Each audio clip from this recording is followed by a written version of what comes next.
Welcome everybody to our latest session of the Empire of the Ghouls. As usual, we're going to do a quick recap of what occurred last session, and then we'll get underway with tonight's session. So team, you'll likely recall when we picked up last week, you guys were in the Darrow Caverns, the Cult of the Withered Hand. You had just finished this battle with some black puddings and some of the Darrow witches.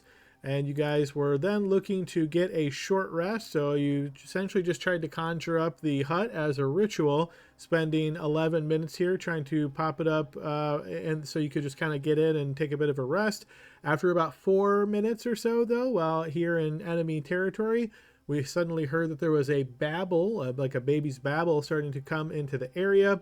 Pretty quickly, the team realized that this was not just a simple sound, but it was actually a magical effect that was causing some of the player characters to have the confused condition, essentially making their actions random in what they did.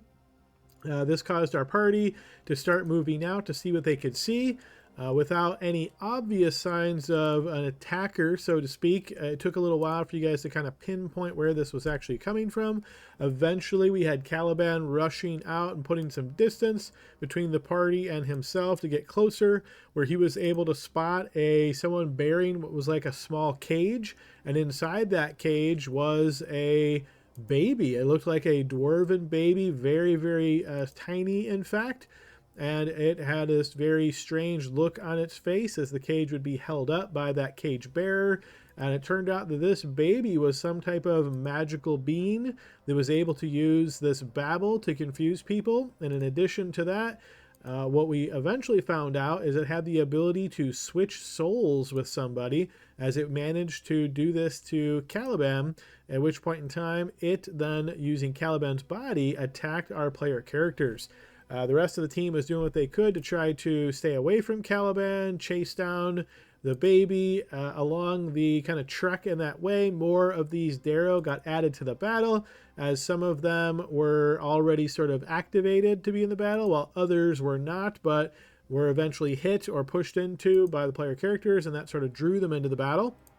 So we had this long-ranging battle as our characters continued fighting and making their way across the map. This battle took quite a long time, but eventually the team was able to defeat all of these opponents, managed to defeat the baby in the cage by breaking the cage open after destroying the cage bearer, and then breaking the cage open and killing the baby inside, which stopped the soul transfer effect, causing Caliban to return to his body. During this battle, the team also found a human that was bound on the south side of this pond, and were able to take the wrappings off of him. He seemed as though he was unable to see in the dark and was very concerned about where he was, being a prisoner and all. Eventually, after freeing him and then noticing some of the other Darrow still kind of standing around that weren't quite activated into the previous battle, they kept uttering the words of "don't get close to this pool, don't go in that water."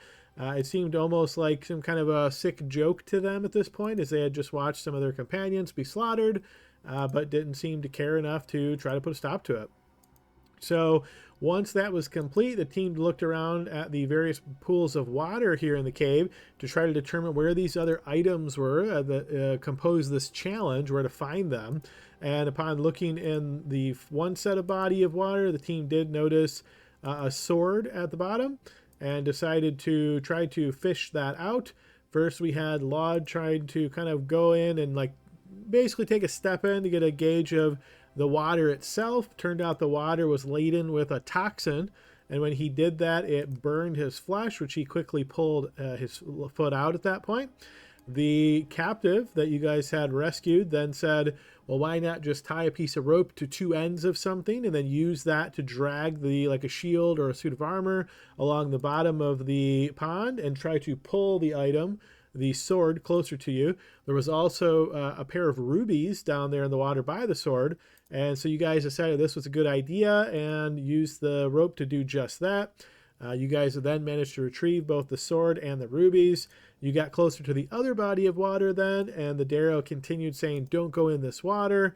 And you guys kind of said, well, if we don't go in it, but we're just kind of like scooping in it, is that okay? And they just didn't really seem to care too much about that. Again, just kind of re-uttering the don't go in the water. So you guys tried to use the same trick, a rope on either side of a suit of armor, drag it along the bottom. Once you realized there was a shield in this body of water, you started doing that and trying to drag it across, only to disturb huge swarms of fish that were inside the water. And somehow these fish were flying fish. So they actually emerged from the water and attacked our player characters as they flew in big fish tornadoes going after the characters. You guys didn't have too much difficulties fighting off the fish themselves, as they weren't all that strong, but the rope was dropped during that battle. However, once you guys wrapped up defeating the rest of these fish, we did a quick level set so that you guys could be prepared for your level up, since everybody leveled to 11.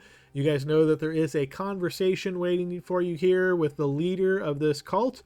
And once that is complete, presumably, you'll be able to exit, find somewhere to rest, and apply that long rest. So, team, that's a quick recap of what occurred last week. Oh, I should also mention, and I'll leave it for one of you guys. Maybe one of you guys will find it as an ad for inspiration. But that's the quick recap for last week. What did I miss that anybody wants to add? One thing to note is Artem had used detect magic, and the sword we detected magic on, the entire pool where this shield was, we detected that as magic. I don't know if that was from the shield or not. I don't think we had that determined. And I think we saw that the staff was as well that we retrieved. But I'm not positive on that one. It was mildly magical. Okay. Yes, that is correct. Go ahead and take inspiration there, Laud. I already have it as well. I will have it as a human. I think everybody will also get it for musician, but if anybody doesn't have it, they can take it. Ooh, unfortunately, if you don't have it right at this moment, then you don't have the option to give it away. You just have to take it for yourself. Okay, that's fine. I'll take it. All right. Anybody else want to add anything for inspiration? Yeah, the human was a doppelganger. He said it was hired to only hit you guys once. We didn't like the fact that he wanted to even hit us at all.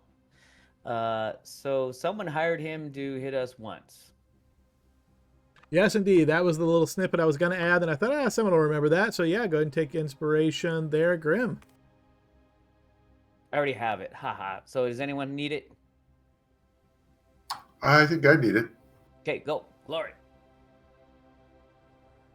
Thank you. All right, with that complete, if there is nothing else, I'm going to go ahead and move us over to the map. I'm going to lock the tokens, as this is going to be more of a descriptive kind of event, but just so you guys have something on your screen. So essentially what happens here is after you have wrapped up the events here in the cave, you have recovered the various items, and you are noticing the sign near the south side of this cave that seems to direct you to where this Orda person is, presumably Orda being the leader of the Darrow here. You guys have these items in hand and decide to make your way to the south there in order to speak to Orda and hopefully put this whole scenario behind you. So once you get into the area here, passing through this little doorway, you will notice as you're passing underneath, you notice this woman, this elderly woman, clearly a Darrow, sitting in a chair which kind of resembles sort of a throne, and you see her kind of holding her hand up. And you notice as you look at her hand, kind of look around, then you look up, you realize there's a bunch of stuff right above your head. It looks like it could fall, but it seems as though she's holding her hand there is keeping all of the stuff on the ceiling intact. You see she kind of looks down at you with this a little bit of a mischievous look at this place now, and she says, yes, presumably you have all of the items. Well, just go ahead and put them down so we can see if you're worthy.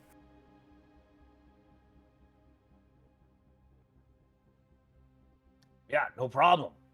All right, boys, get him out. Okay. Well, here's the staff that was in the bag. And I guess the sword and the shield. All right, so you guys put the staff, the sword, and the shield down, and you'll see she looks in that direction, and she blinks her eyes a couple times, says, my, yes, indeed, you are worthy. Well done, well done. You see she claps just one hand on her lap, with the other hand still held in the air. Well, thank you. So, what's this favor that we get from you? Favor? Who said anything about a favor? That's what the sign says out front. It says, find the hidden prizes, bring them to Orda, which I presume is you, and we gain your favor. Oh, yes, my favor. Right. That means, well, I don't kill you. You have my favor. Yes. You're, you can stand there and I won't kill you. That too is good. So, some of us nearly died trying to get these. That doesn't seem like a very fair deal. Who said anything about fairness? Looking at you, I think you know what unfairness is.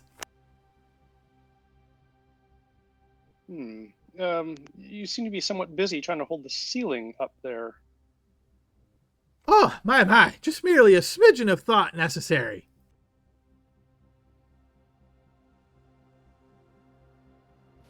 Well, we were here because we were told to seek out a Darrow. Oh, and why did you want to find a Darrow? Well, we were told they would help us to find the last king, Narrowsane. The Last King, Narrowsane. Never heard of him. Oh, I don't think I believe you. Why is that? The Last King? Narrowsane? Never heard that title. We might have the title wrong. These things are confusing. yeah, I don't know. He was the emperor, I think, at some point. No, he was the last king. You see, she shrugs her shoulders very slowly and then lowers them as she's still looking at you mischievously. We were told there was a resistance. Well, we stay here in our caves. We don't really care about what goes on outside. That's only when people come in here that we take notice. So, what's the whole point of this then? We get these items for you, but it seems like you put them there as a test. You're adventurers, aren't you? Isn't your job to retrieve things for other people? If you didn't want to prove your worth, then you didn't really want the King of the Underworld's signet ring. Oh. Yeah, well, we want that. Where are our manners? You see, she takes this ring off her gnarled finger and she throws it right at Grim, where it hits his chest and kind of bounces on the ground. No, I'll pick it up. Cool. What does it look like, Adam? It looks pretty basic, actually. When you look at the ring itself, you can see there is a symbol on it. So signet rings are usually like they have a flat face on the ring head, and there's usually a symbol like that. This symbol is very faded, though. Huh. Cool. Thanks. You see she just blinks do with it? slowly at you. What do I do with it? Ah, well, it tells the King of the Underworld that you are to be trusted. The king of the underworld. Where's he at? Where do we find him? Not far from here. Now that we know you're not going to assassinate him, we can give you directions. Oh, do you have a map? Yeah, Yes. we have a map. Yep. Someone get the map. Who's got the map? All right, as you pull the map out and start looking at it, you'll notice she motions with her other finger, and you see this small hand, which many of you likely recognize as being a mage hand type spell. It just kind of floats over to your map, and then you see it is pointing out a direction to you, and she essentially points you to north of where you currently are. There. You'll take that tunnel. You'll go on in. Watch out for the creepy crawlies. And then you'll find the King of the Underworld. Does the king have a name? The King of the Underworld. That sounds like a title. You notice she looks up towards the ceiling, and then she looks back down at you. You'd better run. You're not safe here anymore. Okay. Okay, yeah, we should probably leave then. Thank you. Hey, thanks a lot, lady. All right, assuming you have been guys. so kind. She doesn't seem to say anything in response to this, though you do notice another Darrow step from behind her throne, who looks like he's holding on to this great club, and he just starts like tapping it from one hand to the other. I assume you guys are beating a quick retreat here. Yes. Did we put the items on the ground, right? Before You did, yeah. Or like as we're leaving, can we ask? Can we keep those? You see she looks towards you and she says, "The sword is cursed. The staff makes us break out in a rush, and the shield is much too large for us. If you want them, take them. Otherwise, you can throw them back where you found them." Ooh, I'll take the shield. Okay, we'll take them. Thank you. All right, you guys make your way out of here and make your way to the north as best you can, stepping through this kind of side tunnel. This area is very unknown to you, so you're kind of trying to do the best you can to move in this general direction. It's hard to say, looking at a map versus looking what's in front of your face. A little bit challenging to be sure, but you move as far as you can to get a little bit of distance between the Darrow and yourself till you get to a part where you find yourself back in kind of a tunnel type structure and deciding here must be a reasonably good place to rest. You find a area off in the corner, so to speak, conjure up your hut, jump in there, and have this night to rest, get your long rest, apply your level up, and be prepared for the next day. Anything in particular you guys are discussing or doing inside the hut? Yeah, those 3 things we just got. And looking at my cool ring that's on my pinky. I can identify those. Great. And I will play a little ditty and give a rousing speech of some sort to give everybody but Caliban, because he still has his own temp HP, 1/6 temp HP now, and then everybody that's not me or Archgale should also be able to get inspiration, because we get it on our own. How much temp? 1/6.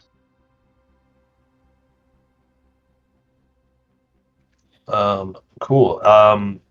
Thank you for that. I have a question. Would it be possible for RM to take a short rest before the long rest to try to remove a little exhaustion?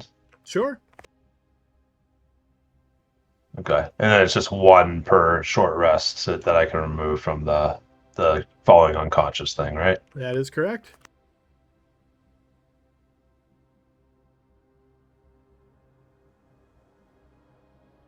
And that is just a DC 10 Constitution save, so feel free to throw that. See if you're able to remove a level. There you go. And then once you long rest, obviously, remove another level. Still, I think you were quite exhausted last battle, so it might not be fully back up to speed, but... He only has like 7 left now. Yeah. I'm still going to have 2. I'm down to 2 levels, but that's fine. All right, I heard identifying the items, so you'll have plenty of time to do that. The shield is a +1 shield emblazoned with the symbol of a paw print. The staff. Okay, the staff, yes, this is a staff of striking. It currently has no charges. And then lastly, the sword is a sword of life stealing, short sword of life stealing. I think but it doesn't say that it's cursed. Which one? The short sword of life stealing. Nope, your identified does not detect any kind of curse. No. She told us it was, right? That's what she said. Yes. So maybe we shouldn't use that. I don't actually remember how you can identify if something is a cursed item or not, but maybe she was lying. Since we're mostly fighting undead, that might be tricky to use anyway. Fair. For the shield, the paw print, is that something we could potentially recognize as like meaning something, a deity or something? If you want to make a religion check to see if it's any kind of resemblance or connection to religion, you can make a religion check. I am terrible at that. I would ask Archgale those questions and see if he could. Oh yeah, absolutely. Not that you can tell, Archgale. It just looks like a paw. I will share you that information. That it doesn't look religious. Okay. Well, we can probably still use it anyway. I don't know who needs it. I think I I don't- already have a +1, so Grim, yeah. Yeah, I don't have a +1 shield anymore.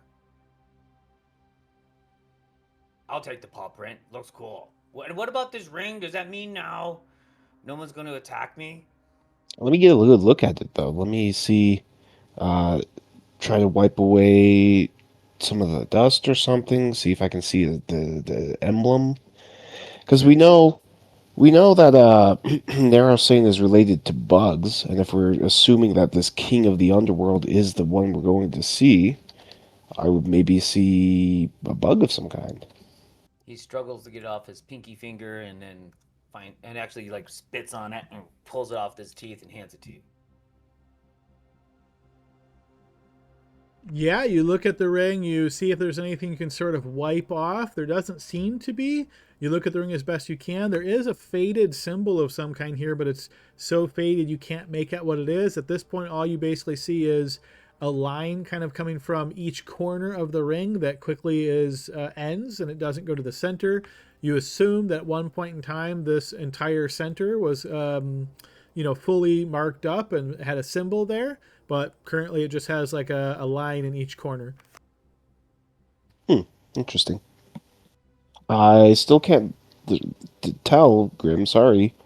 Hopefully, whoever the guard is, or when we get to see this king, they don't just, they can also make out the information. Well, what do we want when we see the king? We gotta kill him? No, no.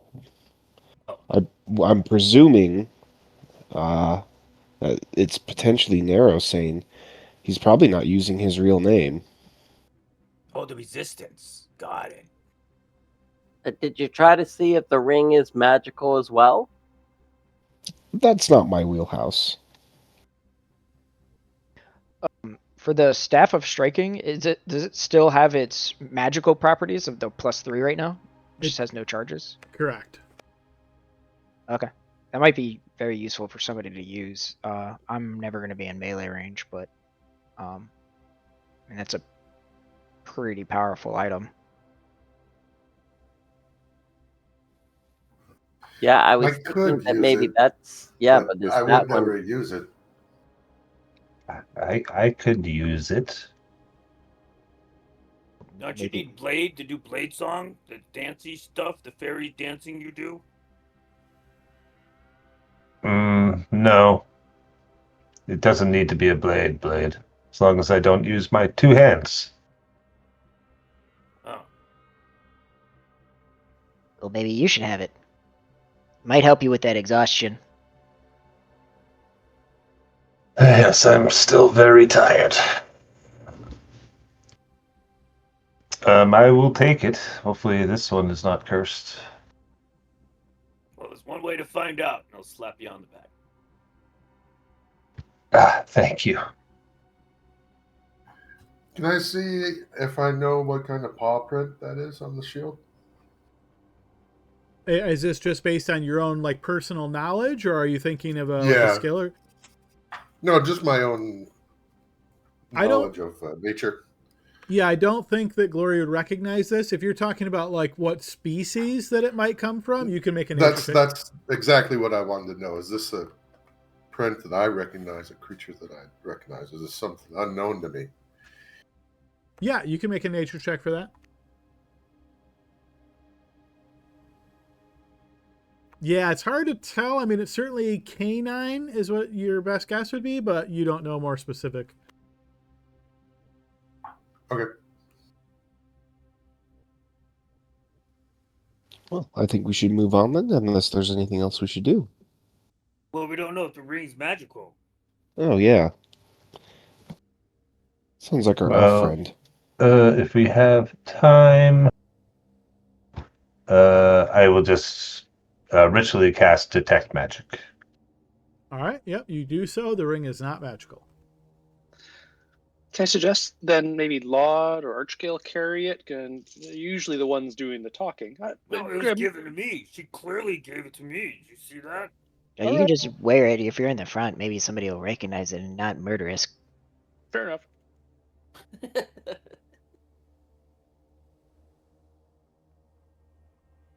Right here on my pinky. See? I don't know, but I do have an affinity with royalty. Okay, so what's the idea here? You take it, Archie? No, I'm just giving you a hard time, Grim. We should get going. And Adam, would it be possible for me to attune to the staff during this, like one of these resting times? Yep, yeah. Again, we're kind of hand waving a bit of time passage here, but yep, you certainly would have had an opportunity. Okay. Would any of the spellcasters know if there is a way to detect a curse on, like, an item through magical means? You could make an Arcana check. Sure. Is it possible for me to do that as well? Help out? If you're both proficient, sure. Yep, I am. All right, so I have expertise in Arcana. All right, we'll take that 18 from Laud then. So what you would generally know is that casting Identify may reveal a minor curse. Some more potent curses would require advanced Arcana knowledge, like you study the item very intently, you look to see if there's anything along the lines that would cause any kind of issue. Basically, it comes down to experience and knowledge. There's not a foolproof spell that you can cast that gives you that perfect knowledge. Okay, I would relay that information. And maybe we can sit down and study it and try to figure out what the curse is when we have more time. Yeah, I won't. Yes. It requires attunement, and so maybe nobody should attune to it till we're sure about it, right? Yep. That is very prudent.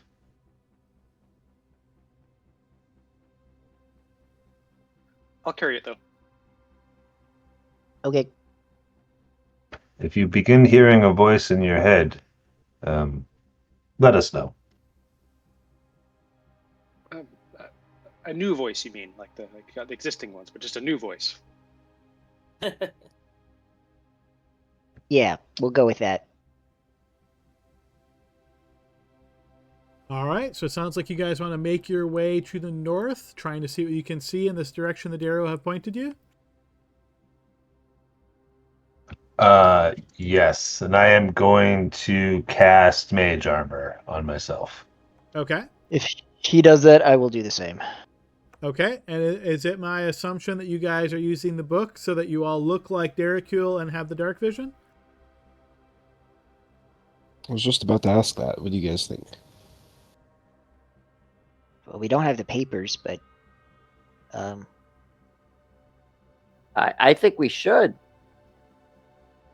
Okay, then we should. All right, so you spend the time using the ritual. You all look like Derricule once again, and then you guys make your way off to the north, able to see into the dark for those of you that couldn't before. All right, you guys end up traveling down this tunnel for 2 to 3 hours. You continue traveling in this direction. You do start to notice there seems to be more and more bugs. At first, you just see like a small centipede along the side of the cavern floor. Don't really think much of it. It's not unusual to see bugs like that. Then you might notice a small group of beetles in another area. You continue moving. You start to see an area where there's like a collection of worms, seemingly in some type of soft material here. The number of bugs and insects just seems to be increasing the further you get to the north. hey, Archgale, wasn't there something about bugs we were supposed to be paying attention to? Yeah, bugs are what Narrowsane is known for. Oh, well, maybe we should follow them. Yeah, I'm gonna put on my shield because I don't like bugs. And the lady who gave us the stuff said, "Watch out for the crawly things." So get ready. Yeah, hopefully there's not big bugs. Yeah. You should be nice to the bugs, if I presume that they're related. Bugs can be both low and high, and they can fly. All right, with these facts in hand, you guys continue traveling to the north, making your way down this tunnel. You've probably spent about 6 hours now traveling through this area, stopping occasionally just to, catch your breath, give a quick look around, maybe touch base with one another, saying, hey, how's everybody doing? Is everybody good with where we're at? That sort of thing. You eventually come to this area where the caverns kind of branch. You notice that, I'm going to scoot the indicator back a little bit. You notice that it kind of goes to the north, which seems to be the main path, and then there are much smaller paths to the east and the west. As you get to this sort of intersection of paths, you will notice a massive swarm of centipedes is essentially traveling across the way. So you guys are coming like this, and you see it going like this. We should wait for them to cross. Gives me the heebie-jeebies. Just remember, they're more afraid of you than you are of them. Good to know. Trust me. All right, you guys let the swarm pass, and sure enough, it does just that. It just moves across the path. Doesn't seem to pay much attention to you all. Do you guys continue traveling north, or do you want to take a side passage? Well, let's take a look down there and see if there's more bugs. Maybe we should follow them. Maybe they're on the way to the king. I think we should go into the main room. The lady friend said straight north. That's what she said.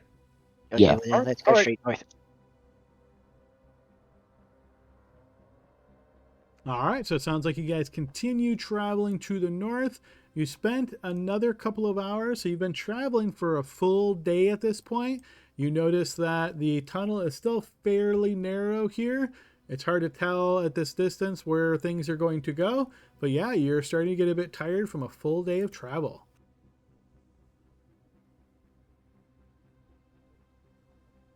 How much farther do you think it is to this king? Should we press on or should we make camp? Well, at the very least, we should take a short rest to see if this weak elf can, maybe get some strength back. Oh, thank Not a you. bad idea. I didn't want to say anything. Plus, it's hard to tell how long we've been walking down here. It's just darkness the entire time. Okay, well, I hope you feel better soon. I believe that you can shake this off. Well, with the Particularly full inspire day, you on. with the full day of travel, I think we're all going to wind up getting a rest. But I think he needs an extra hour. I mean, he is an elf, You rest half as much as you do normally.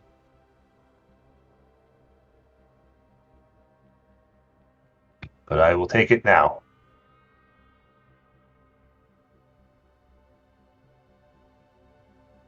All right, so it sounds like you guys want to pause here to take a short rest.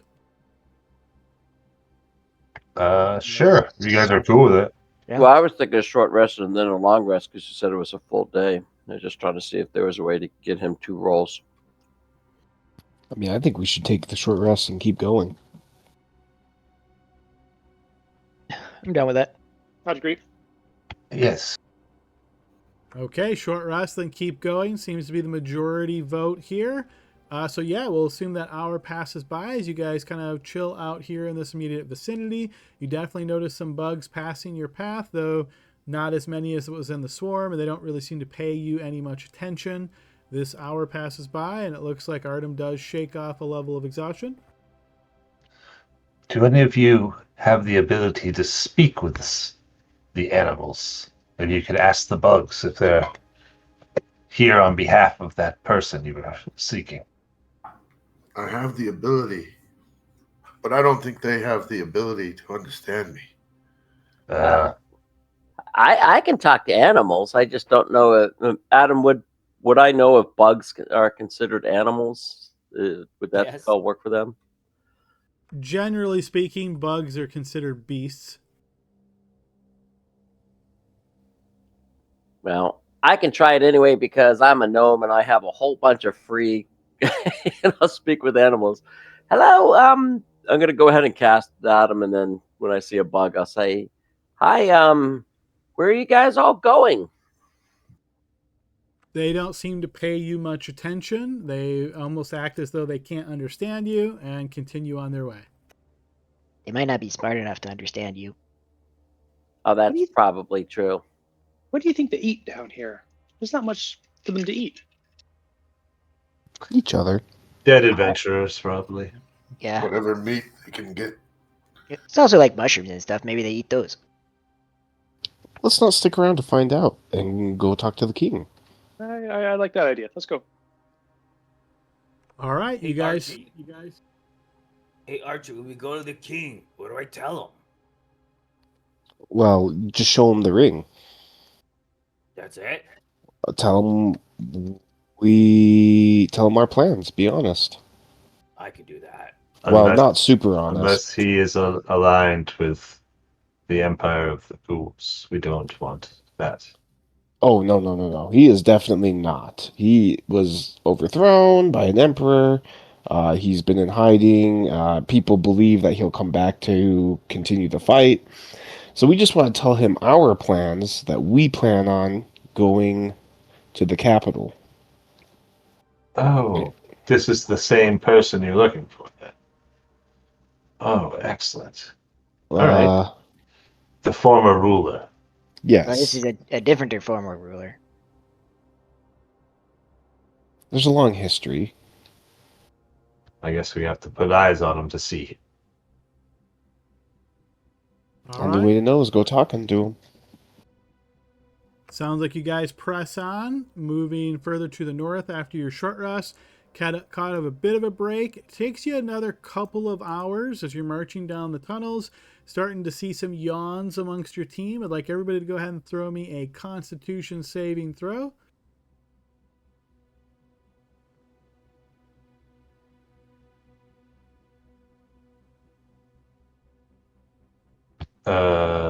I'm gonna spend my inspiration. Yeah, I think I got to burn mine too, being I fumbled that. Yeah. I can't mess with this exhaustion stuff. I'm gonna use mine as well.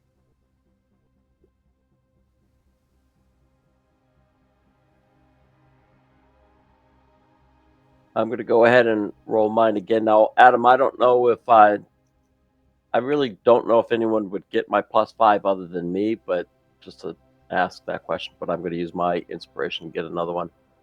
Okay.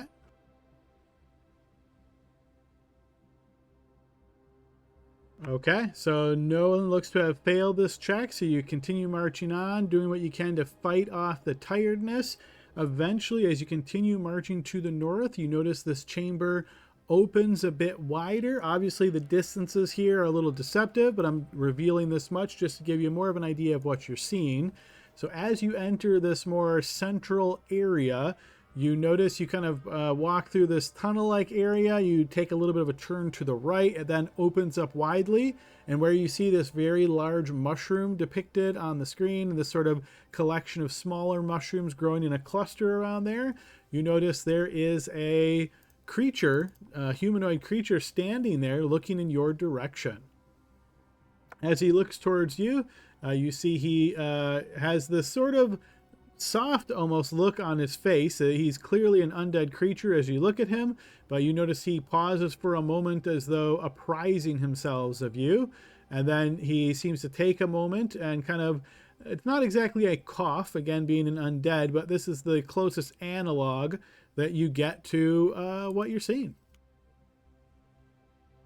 As he looks at you and has this sort of slight gesture, he says, "Greetings, adventurers. I knew you would make your way here.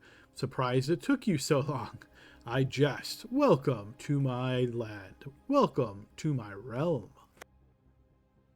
Well, thanks. Well, it took us a little bit because I got this little trinket here on my pinky. It says we're friends, right? Yes, So I've been watching your progress as you have left the cult of the withered hand and made your way here to me. So you must be the king, right? Based on you saying it was your realm and you got a nice little crown. I am called the last king by some, the king of the underworld by others. By either title, I am Narrowsane. Hello, I'm Lod. You see, he Nice softly to meet you, nods. Lord Kip. That's Glory, that's Caliban, that's Barnaby, and the new guy's Artem. Oh, and Lon. Oh, you already met Lon. And Archgout. Yeah, Archie's the one who has all this stuff written down. Artem, you say? Your name is known to me. In fact, I was trying to get you brought here. You were? Indeed. Nonetheless, it seems that you have managed to free yourself and no longer in need of my assistance in that matter. But, nonetheless, might I congratulate you on your miraculous Derricule disguise. Quite clever. Oh, thank you. I apologize Wait. that I cannot offer you what you should be expecting from someone of my station. I don't have the appropriate drink or refinements or entertainment suitable for such enlightened guests. That's okay. It's just nice to have somebody not try to kill us down here. Yeah, you're really nice.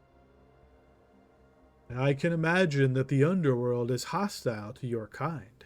It has not been very kind to myself these last many years, but nonetheless, rather than sitting here and discussing the underworld, I suppose that there is something that you are looking for, the reason you have sought out my assistance. Yes. A great many. Where should I begin? From Rava. That might be a bit too far back. How about we just start with the Archduke?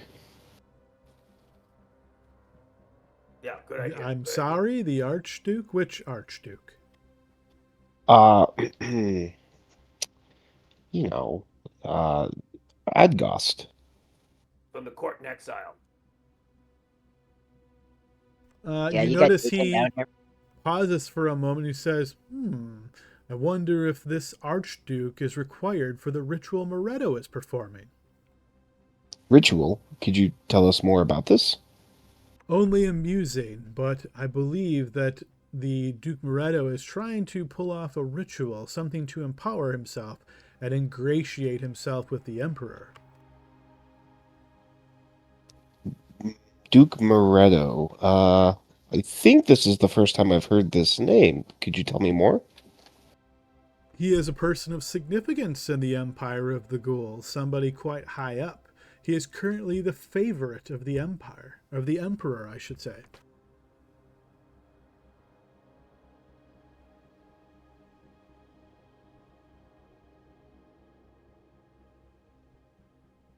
Where is he located?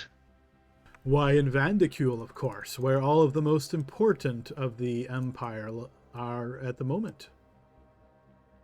I guess we gotta get there. What would be the best way for us to get there? Getting there is one thing, surviving there is another. Do you have any means to survive in the Pure City? Do we need special means other than looking like Derricule? Based on everything that you roused up in the Pit of All Flesh, I suspect many patrols are looking for you even now. If some of them saw you disguised as Derricule, or simply this rumor of this resistance, would be enough to cause the patrols to be on extra alert. I don't think this disguise alone will be able to protect you, though it might fool some of the less observant members of the guard. Well, you said alone. Is there like anything else we could do? Yes, in fact there is. I still have some contacts in the Pure City that I could sway to assist you, if I so choose. What, What do you what would need? help you make that choice? How about a fair trade? A task that I ask you to undertake. If you successfully complete it and return with what I desire, then I will send word along that you are in my service. I have some individuals still quite high up in the Empire who are faithfully devoted to me, and once they know that I am returning to power, they will aid you in your own quest. I think we've gotten pretty good at doing tasks, so Yeah, we got this. All right, lay it on us. Well, hold on. This is not any simple task. I'm afraid this will probably be the most difficult task you have undertaken. Though I know you are quite potent and powerful in your own right, this will really test your mettle. okay, Is what are there we a talking plan about? B? You could try it on your own, though I don't think you would make it very far. I'm afraid this is sort of your only choice, though I would be remiss if I did not let you know the level of difficulty that lies ahead. Well, Okay, well, we have no other appreciate choice. that. Yeah, well, plan A. Barnaby, there's no plan B. Come on, plan A. I have to ask. You never know. I mean, what if he said, "Oh, you just have to eat this pizza"? I mean, you never know. I mean, that would be really good because I'm good at that. It has pineapple on it. Yeah. See, then I go for plan A. Well, I'd say I'd still be fine with that because it's just food and I like food.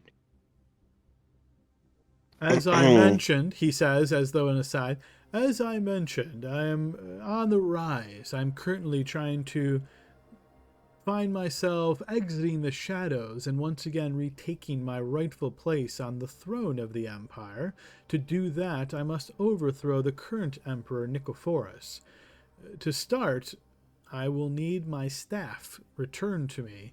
It is a symbol of my power and something that I need to start that process. Oh, we got it. It's right here. Artem starts hiding the staff. No, it's right there. I'm afraid it is not the staff that you took from the cult of the withered hand. Oh. While a powerful item in its own right, it is pale in comparison to the staff of the underworld, my staff. Oh, can you see if it's cursed? Artem thinks it's cursed. Hold on. We'll get to that. Oh, sorry. Yeah, But- what's the staff of the underworld? It is an item of my design that allows me better control of my children, a trifling thing ordinarily, but the staff is also the symbol by which my subjects recognize me. Without it, I am not a king in their eyes. Okay, that sounds cool. You know where it is? I do. I lost my staff to the Imperial soldiers when I went into hiding years ago. They, in turn, made the mistake of entering the dragon graveyard, where Gondicap, its current lord, killed them and kept the staff as a prize. Can The you spell dragon. that? Sure, I could now I'm just going to post this in chat for you guys. What's a Gondicap? Yep. Gondicap is the name of the dragon. Oh, you know what kind of dragon he is? Or she? He is a cave dragon, born and raised in the dragon graveyard. Oh, are they like special dragons? Are they similar to like the chromatic dragons, or more like the metallic ones? I'm not an expert on dragons, but I would say similar to both, but not the same as either. I'm going to assume it's undead because it lives in a place called the Dragon Graveyard. Gondicap is not undead. No, it is a living dragon, though its parents were slain by a ghoul strike force. And the necromantic powers there in the dragon graveyard have animated some of the bones of the dragons, so he will be protected by some undead dragons, that is clear. Oh, that sounds scary. Is he like super mean? Will he just like attack us on sight, or would he be willing to talk? It may be possible for you to sneak in and avoid all the graveyard's guardians, or deal with them without alerting the dragon. I'm aware that Gondicap has an intense hatred of ghouls, and you might be able to parlay that hatred into an alliance of convenience. Asking for something from his horde, especially something emblematic to creatures he hates, will prove tricky, though. Oh, okay. Well, maybe we shouldn't go in there like disguised like this then. Seems It's like true. a bad idea. But maybe we could offer it a trade. Yeah, I wonder what he would want. I would trade this. I'll hold up my patch from when I was knighted in Krakova, as a knight of Krakova. You notice Nero Sane kind of cocks his head ever so slightly. The value that dragons place on things generally has to do with their power or value.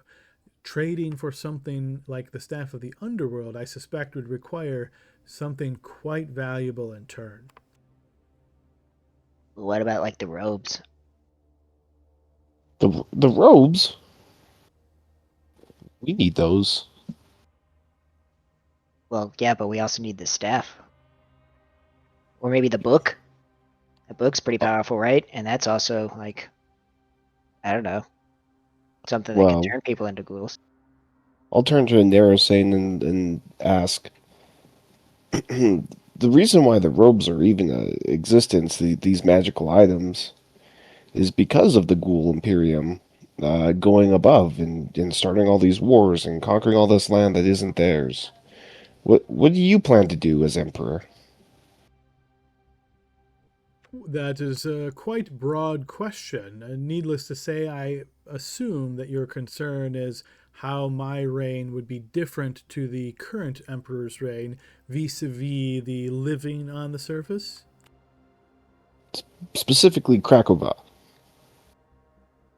I can't make any concrete promises, though I will say that I believe the downfall of the empire, of the Ghoul Imperium, would likely come from expansionism.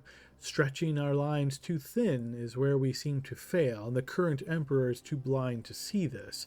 I would try to recall the forces, bring them back down here to secure my rule, and only look to expand towards other lands when everything else was settled here, which will take quite some time.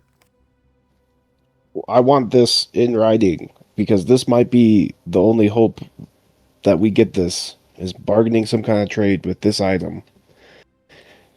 Would you release Krakova and all of its nations and its lands if you become emperor?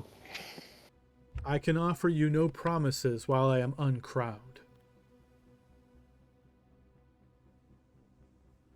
Then there's no way that shows that you wouldn't backstab us. Think of this as a short-term alliance, then. You need something and I need something. I need my staff. You need a way to get into the Pure City in order to recover this Archduke of yours. I can give you that assistance. I can give you those contacts, as I mentioned. As I've said, I still have allies in Vanderkool who will be emboldened to act on my behalf if they know I am alive and restoring my power. While they are also committed to undermining the current rule, they won't do anything on their own. However, on my say-so, they will help you. I'll turn back to Laud and shake my head. No, we can't get rid of the robes. Okay, well maybe we have something else we could trade. Do you think he would trade for any of these things? We'll kind of show him some of the items that we have. We did just get this elf. I have never spoken to the dragon Hey, myself. I cannot tell you what he values or how reasonable he will be. His minions are quite good at slaying my children before they infiltrate the graveyard. Okay, well, worth a shot, I guess. Us being alive, at least we might have a chance. if the dragon hates ghouls so much, perhaps we can do a task for it. Yeah, maybe. Well, the task might be uncompletable. Or maybe we can make some kind of future plan with it, or say, yeah, we could do this. Yeah, actually. Maybe we can say that we want to kill the current emperor. Maybe they'll like that. I don't know.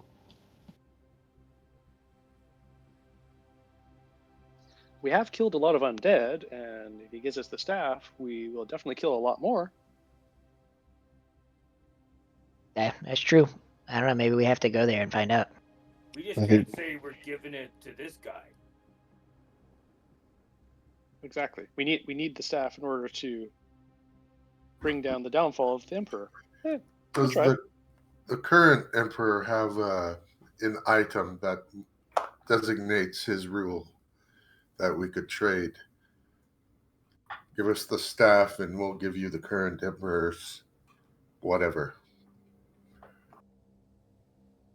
Your proposal is that you would deliver these terms to Gondikap and then make your way to Vandicule, track down Emperor Nicophorus the Pale, slay him, take his treasured item, and make your way back to the dragon graveyard?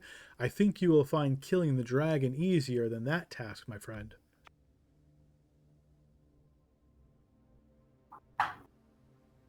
Okay, maybe we don't do that then. Yeah, We're just speculating now. Why don't we go in there, try not to die, and see if we can negotiate? See what he wants. I agree, but Yes. we're pretty tired. I think we should rest here, and I have a lot of questions for Neros. Narosane. Yeah. I have a question for Narosane. Were you working with someone named Cassandra? I was indeed. As I said, I was trying to extricate you from the pit of all flesh.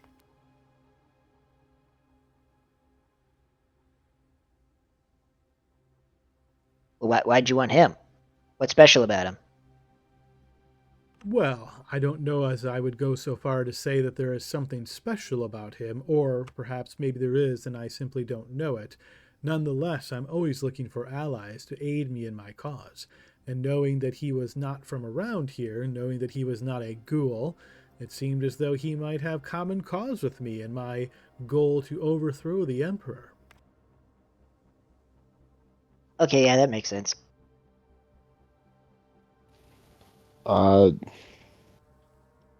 Narosane, I have many questions about your history. I've heard some stories, but I'd like to hear your the actual events. The past is much often left in the past. If there's specific questions that you need for this mission, I will do what I can to answer them, but much of what you've heard so far, let me say, is rumor and conjecture. Know that all that you need to know about me is that I am a survivor, and that I will continue to survive long after all mortals have perished, such as yourselves. I don't think he likes me very much. Would before we go, would you be able to offer us guaranteed shelter, a safe place, and we could use some supplies. I know you don't have any food, but maybe you have some goods we can trade, or someone here can trade goods. Regrettably, I have no merchants that can offer you any type of services here. As far as safety, all I can tell you is that my children nor I will not harm you, of course, while you are here.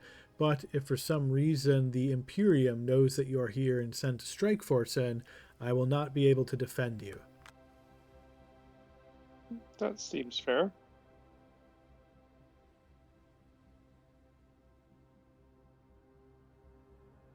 We can set up the hut. Maybe just sleep in there. Yeah, I think that sounds good. You must have scouts or spies. Like, could your insects warn you, or would you be able to give us any warning if the Empire was sending a task or sending a force? Most likely, unless they are extraordinary stealthily. Okay. This is better.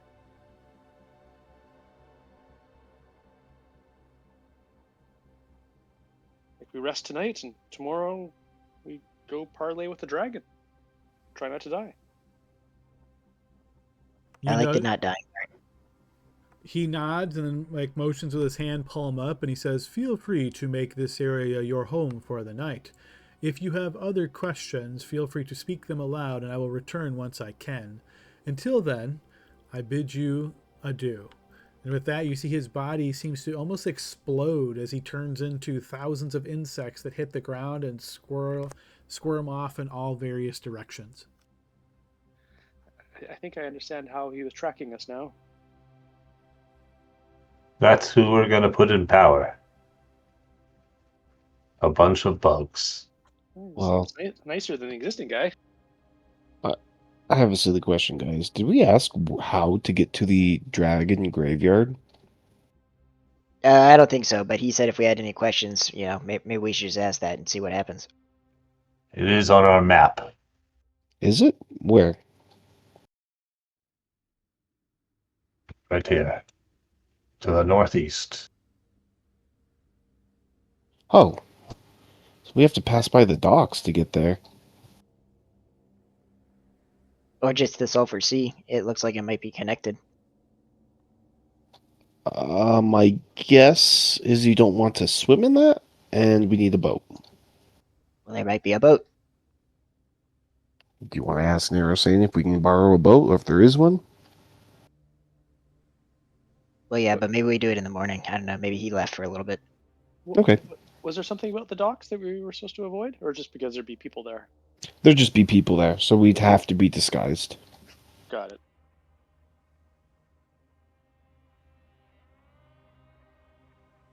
You can drop the book's disguise at any time, right? Yes, but if I do so, then it takes. I won't be able to reapply it for an hour. Okay. But just before we enter the dragon's domain, we can drop it. Correct.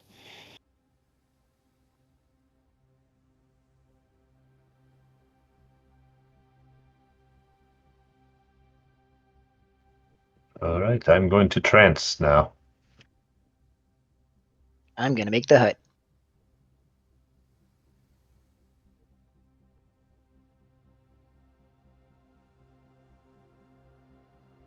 All right, so trancing, conjuring up the hut. Is there anything else in particular anybody is doing?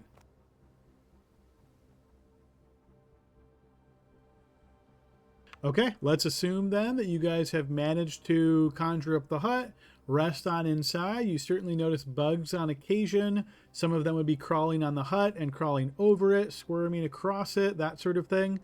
Doesn't look like massive concentrations, just, some here and there. Eventually, you guys manage to sleep through the night here, which you presume is the night since it's, basically always dark down here. I assume when you wake up, you guys are reapplying the effect of the book. Anything else particular anyone is doing? I assume we got the effects of a long rest.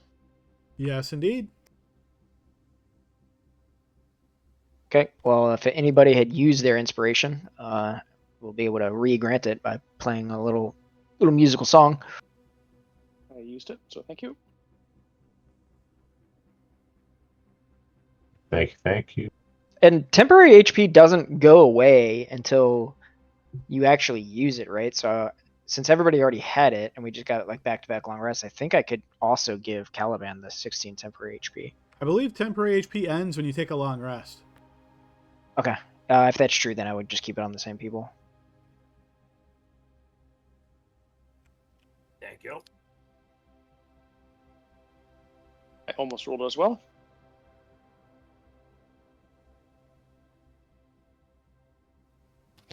Okay.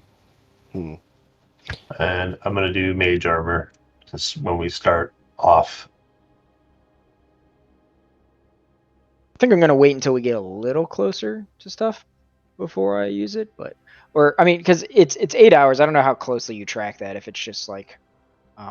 Very closely, down to the minute. Yeah. So I assume once we, maybe 30 minutes after we start traveling, I'll cast mine or something. Okay. I will ask into just as we're standing here, I guess, in the morning after reapplying and doing everything. I will just ask, do you know of a passage to get us back to the main roads to get to the dragon graveyard? As you ask this aloud, you'll notice the bugs along the area seem to start swarming, and they form eventually, after about a minute or so, the form of Narosane once again. And you see as he emerges now in his humanoid form, he looks towards you for a moment, and then he says, I believe you have a map? Yes. Let me show you what we have so far. Do we need to go back the way we came?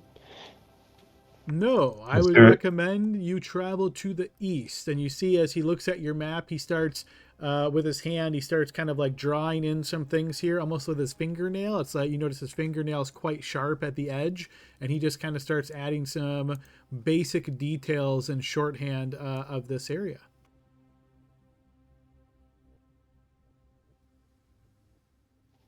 Oh, excellent.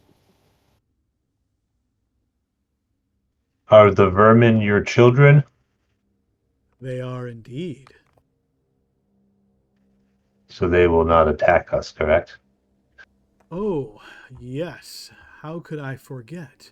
While you have my signet ring here, my children will indeed treat you with respect. They will stay away from you, even the ones that are hungry. They will not try to consume you. In fact, they will be pushed away from you. But don't abuse this ability. If you try to injure them by pushing them against walls or the like, the magic will certainly fail. Okay, we won't do that. Do you know, is this main road here? Is this patrolled? Should we keep to these side roads?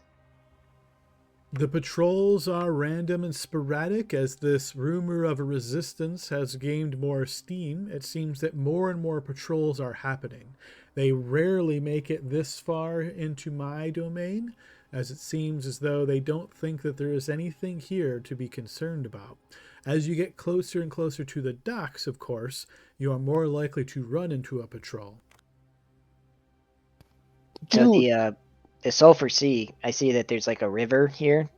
Do we need like a boat to pass that, or like, I don't know, is it dangerous to go into the Sulphur Sea? That tunnel actually passes underneath the Sulphur Sea tributary. You will be fine as long as you don't take mining equipment and try to dig up.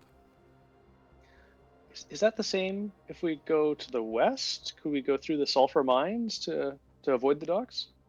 You could if you knew the path. That would take you a much longer way around and increase your travel time by at least a week, if not longer.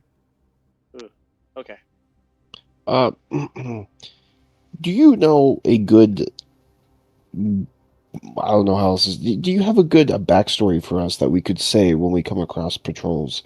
We obviously aren't familiar with uh, all of the Derricule ways, so what should we say if we ever encounter patrols? Well, it's been quite some time since I've been in tune with everything that is going on in Vandicule on the day to day, but assuming that it still holds sway, you could say that you are part of the Plaguejoy Legion. It was originally led by Errol Gravewalker out of Gnawbone. You could indicate you are part of that legion on a special mission. I know old Errol used to send strike forces out, oftentimes wide ranging areas, so assuming that still occurs, that may give you some cover. Could you spell that? Yeah, I'll go ahead and type it in for you. Thank you.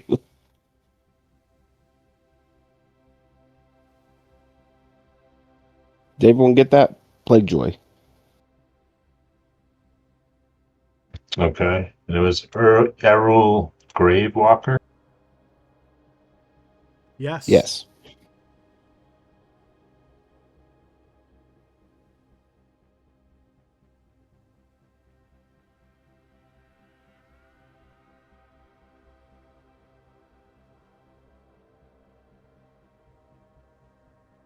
What kind of Well, stuff did they normally do? Were they just like a random task force, or did they do more specific things?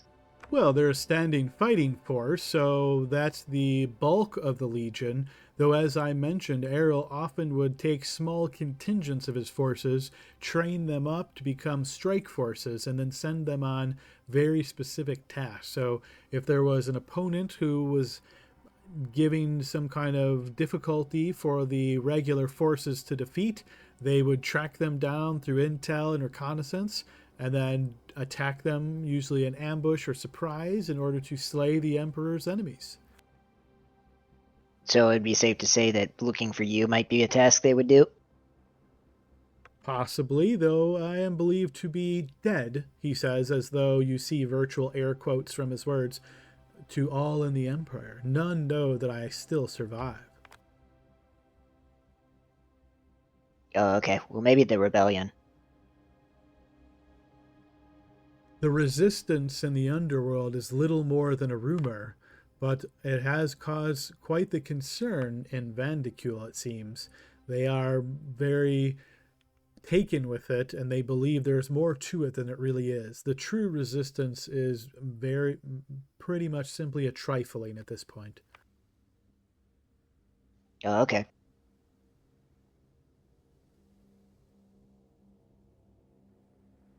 Well, if there is nothing else, friends, then I wish you the best of luck on your mission. If you are able to find my staff and bring it back to me, we shall both see our destinies unfold. Well, it's nice meeting you. And you. It is rare that I meet the living and such esteemed adventurers. I am sure you will prove suitable to the task at hand.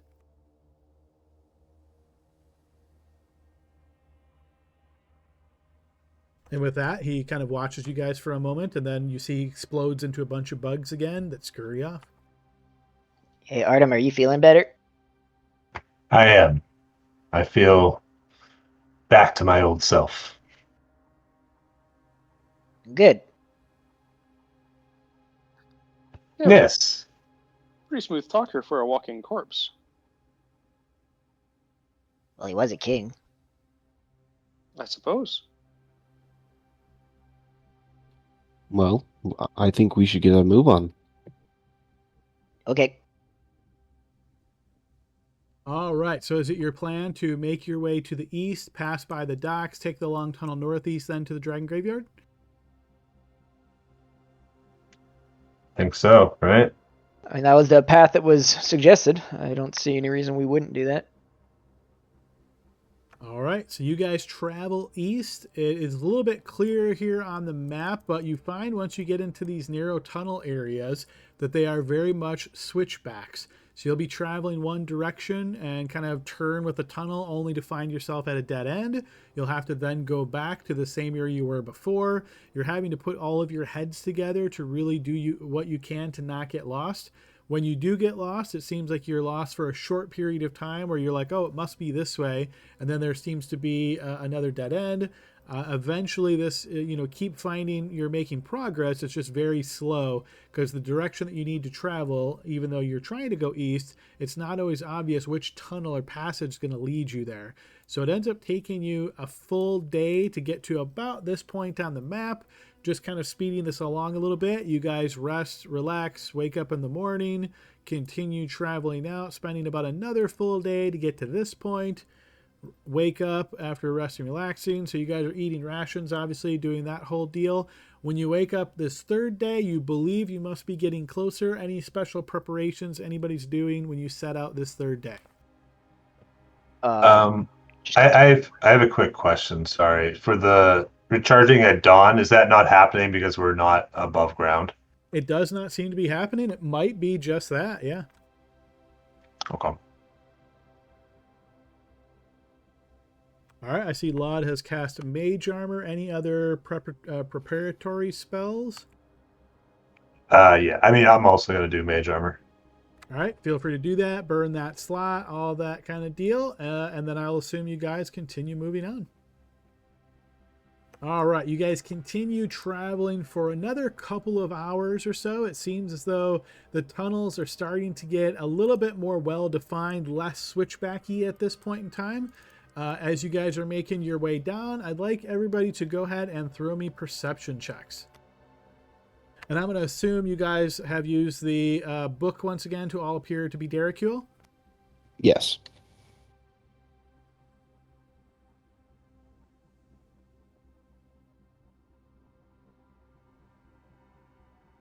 All right, I see 5. Okay, there we go.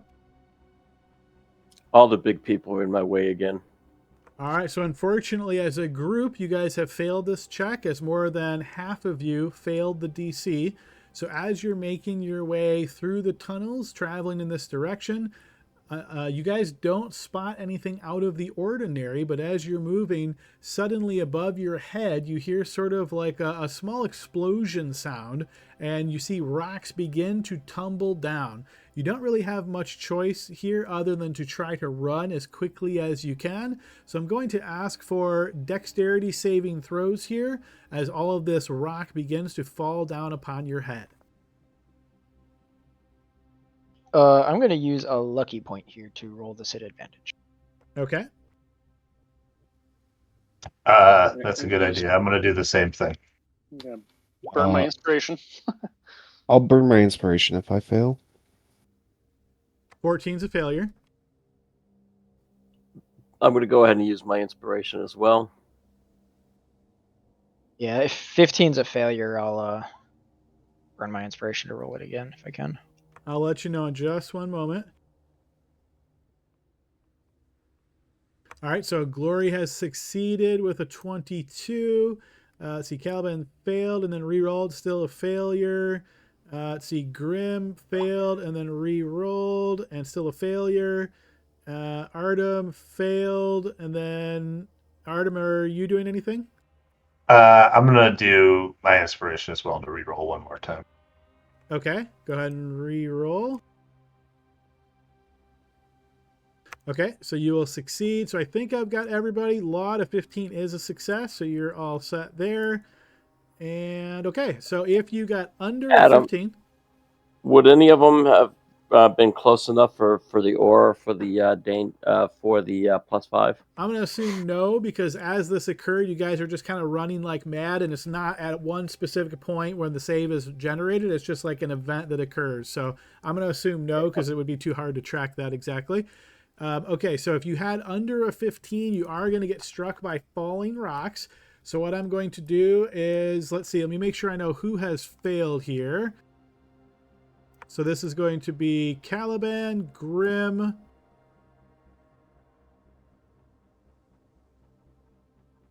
Caliban and Grim. Is that the only two that I'm seeing under 15?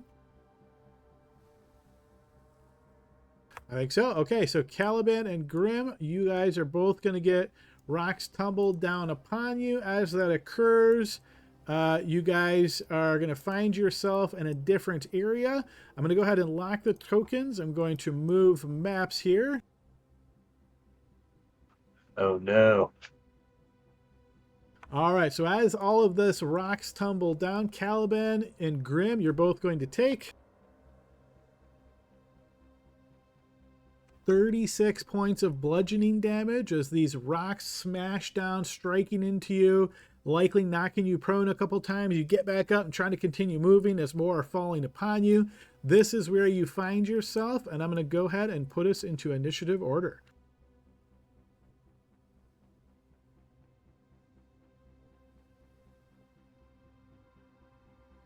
All right, if you have any kind of special ability that allows you to change your initiative, feel free to do so.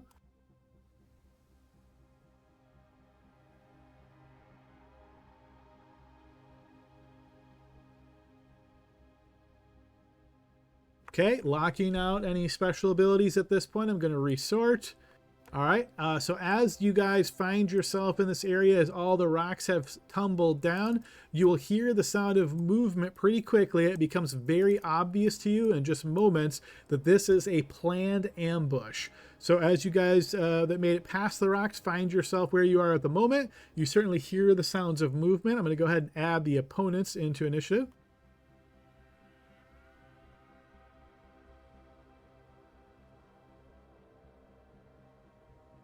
And I'm going to resort. Okay, and here's where we find ourselves. Let me go ahead and put on some battle music.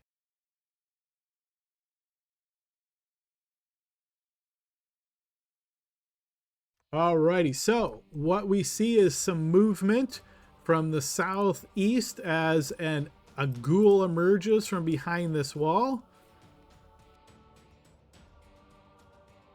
He's going to make his way up here and move to there.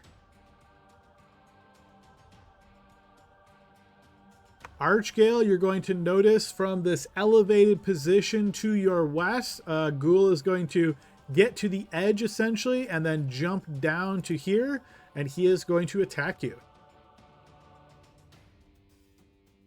All right, as he lashes out first with his claw, that scrapes alongside your armor but does not connect. He then tries to bite you, and a 22 is going to connect.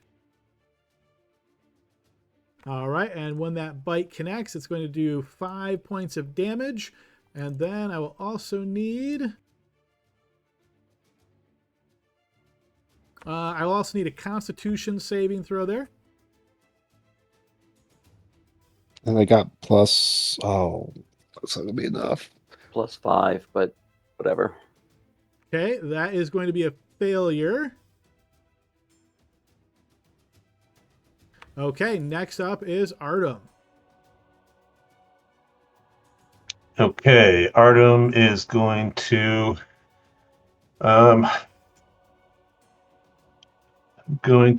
cast a spell. So it's going to cast Conjure Minor Elementals.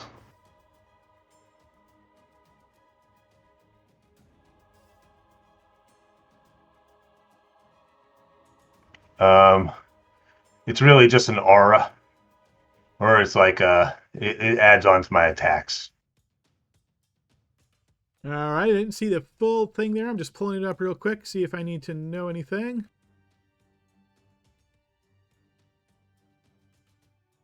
Okay, so this was your action. Okay, so it's difficult terrain for your enemies, and it allows you to do some extra damage. Okay, let me go ahead and give you that aura.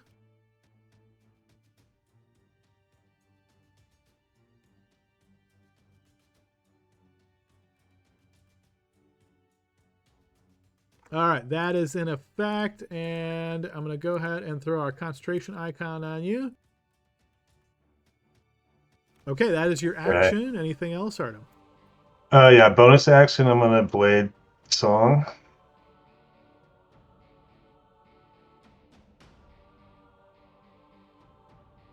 Okay, and is this area right here next to him, like somewhere I can stand?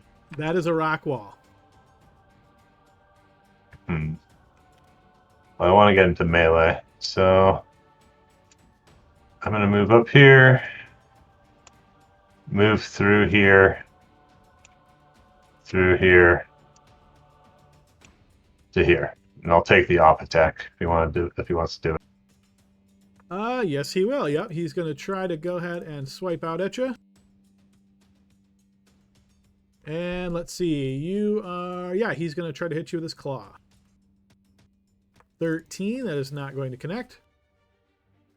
Nope. My AC is 18 currently. And that's the end of my turn. Okay, next up is Caliban. Caliban, you and Grim here behind this collapsed bit of rock. You notice there are rocks here that are leading up close towards the ceiling. You can see a bit of a gap up there. It's not completely sealed off, but yeah, there's just rock everywhere here. I guess we start climbing or digging. Let's go. Yeah, so Caliban, I guess he's going to stand up. Were we prone? Or nope, not at the moment. You got prone part of the activity, but eventually got back to your feet, kept moving. So at this moment, you are not prone. Okay. And it's quite a climb up the rock wall here? It's not that it's super high in height, but because of the moving ground as you try to start stepping on the rocks, that could certainly be a challenge. Is that what you'd like to do? Is try to climb to the top of the rock pile? Yeah, I was wondering how high it was if I jumped up there. How I imagine landing on that would be difficult terrain to try to land. So nearly impossible because you'd be hitting your head in the ceiling, right? If you tried to jump, because you don't jump in perfect line, you have to kind of jump with an arc. Yep. So it doesn't look like that would work. We're tight in here. Okay, so yeah, he'll climb up there, and I'm gonna pull my shield off my back, and see if I get to the top, if I can kind of use it like a shovel to make enough room to wriggle my way through. Okay, so first of all, as you attempt to climb up here, the climbing part is not challenging, so I don't need an athletics check for the climb, but being stable on all these rocks is. So I'm going to ask for an acrobatics check as you try to keep your balance as you make your way to the top. Okay, do it. If I fail it, I'd like to do something. 14? 14's good enough. So you spend 20 feet of movement getting your way up closer to the top. Once you get up there, you see there's about a 3-foot gap between the bottom, top of the rock pile and then the rock actual ceiling here. You can now see your companions on the other side. They're a good 25, 30 feet away from you. Okay. Well, since I only have 10 feet left, is that 3 feet should be enough to wriggle through there, I would think? Yeah, it looks like it, yep. Difficult terrain probably, so... Yep. So I have 10 feet left, but I'll take the dash action to get some more room. Sure, so that's your plan, is just wiggle through as best you can. All right, so that's, see, 20, 30 to get to here. You then dash. I'm going to put you here. This is 40 feet of movement as you're climbing. You notice now the pile of rocks is descending. Okay. Yeah, now that I can see things going on, that's, I think. Oh, is that, and that's all of my movement there? The full 40? You've the used full 40 dash? movement so far, yep. Oh, okay, so I have, still have 20 because of the dash. So, just like to, oh, can't squeeze, can I squeeze it next to That's Maud there? not a standable spot, so no, unfortunately, that's Okay. a rock wall. Got it. That's why it stopped me there for a second. So with difficult move. terrain, that's going to be 60 feet to get down there. Okay, I will get down to there. Come on, Grim, and I'll end my turn. All right, you call that back to Grim as we move over to Glory. All right, I'm gonna rage.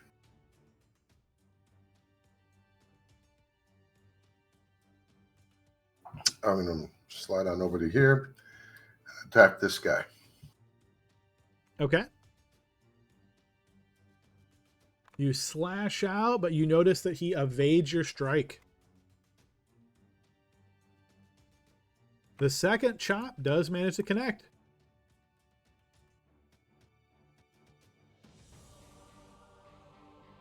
All right, that will cut in and wound him. Okay, next up is this guy's turn.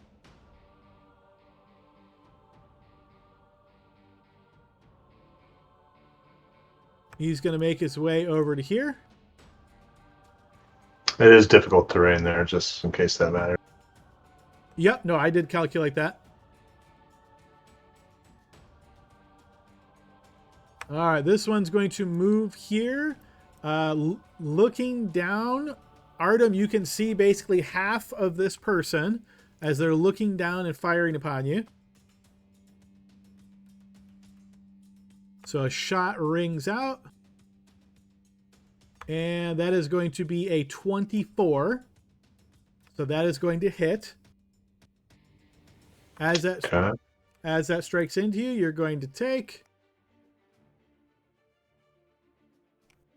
All right, first crash in the night. Quick refresh.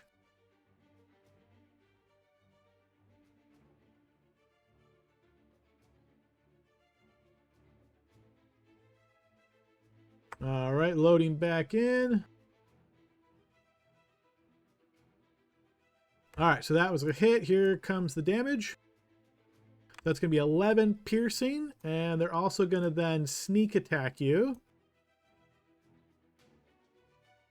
And I'm noticing that value is incorrect. Let me just fix that real quick.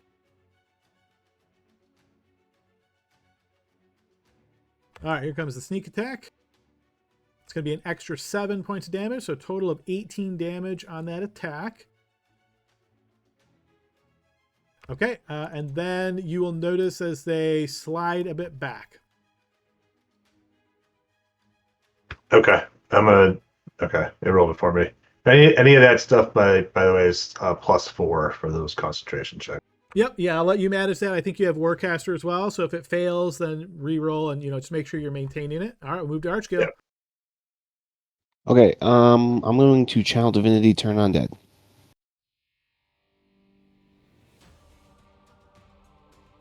Okay, who would you like to choose within 30 feet of you?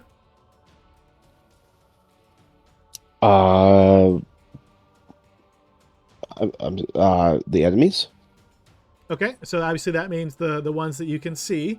So here comes wisdom saving throws.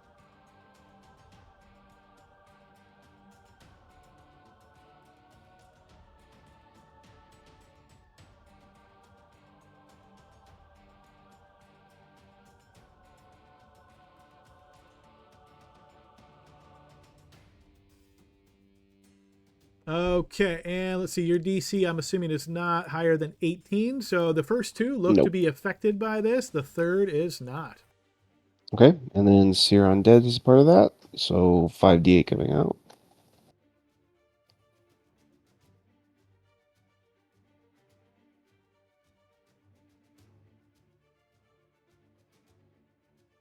Okay, that has been applied.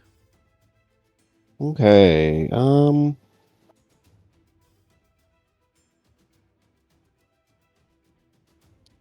think I really have a bonus action. And they are frightened of me. Okay, so I'm gonna move to here. And end my turn. Okay, Grim, you're behind this big pile of rocks. Well, if that little shit can do it, I should be able to do it. I'm gonna climb up the rocks. Okay, you try to keep your balance as you move up these rocks. Acrobatics check. I don't like that word. Okay, hold up. I'm going to use my inspiration I get every turn I make. Now hang on a second. When do you actually get the inspiration? At the beginning of my turn. At the beginning of your turn. Okay. All right, feel free.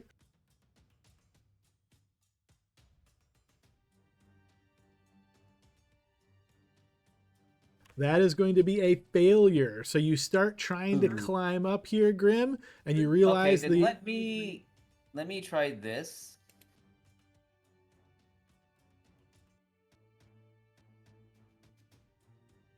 Okay, yep. So go ahead. That will automatically succeed. All you needed is a 1. So make sure you burn that use of second wind, and you have successfully climbed up. So you're trying to climb to the top. That is going to cost you 20 feet of movement. Again, you're kind of on your belly as you're climbing up.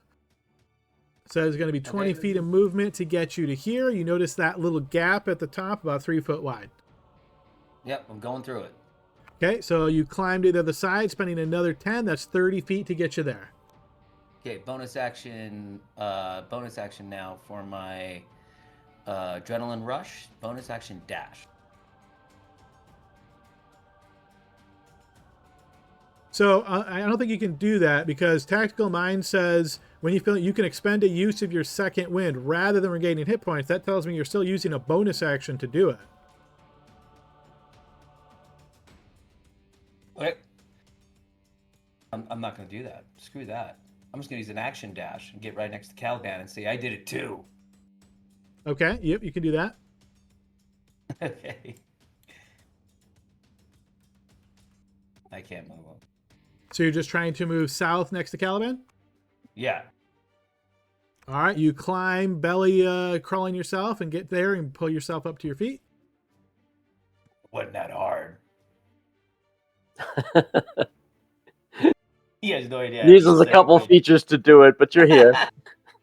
Shh. All right, anything else on your turn there, Grim? All right, next up is this one's turn. Coming around the corner. Glory, this one's going to take a shot at you. Let's see, that is going to be a 14. That is going to miss.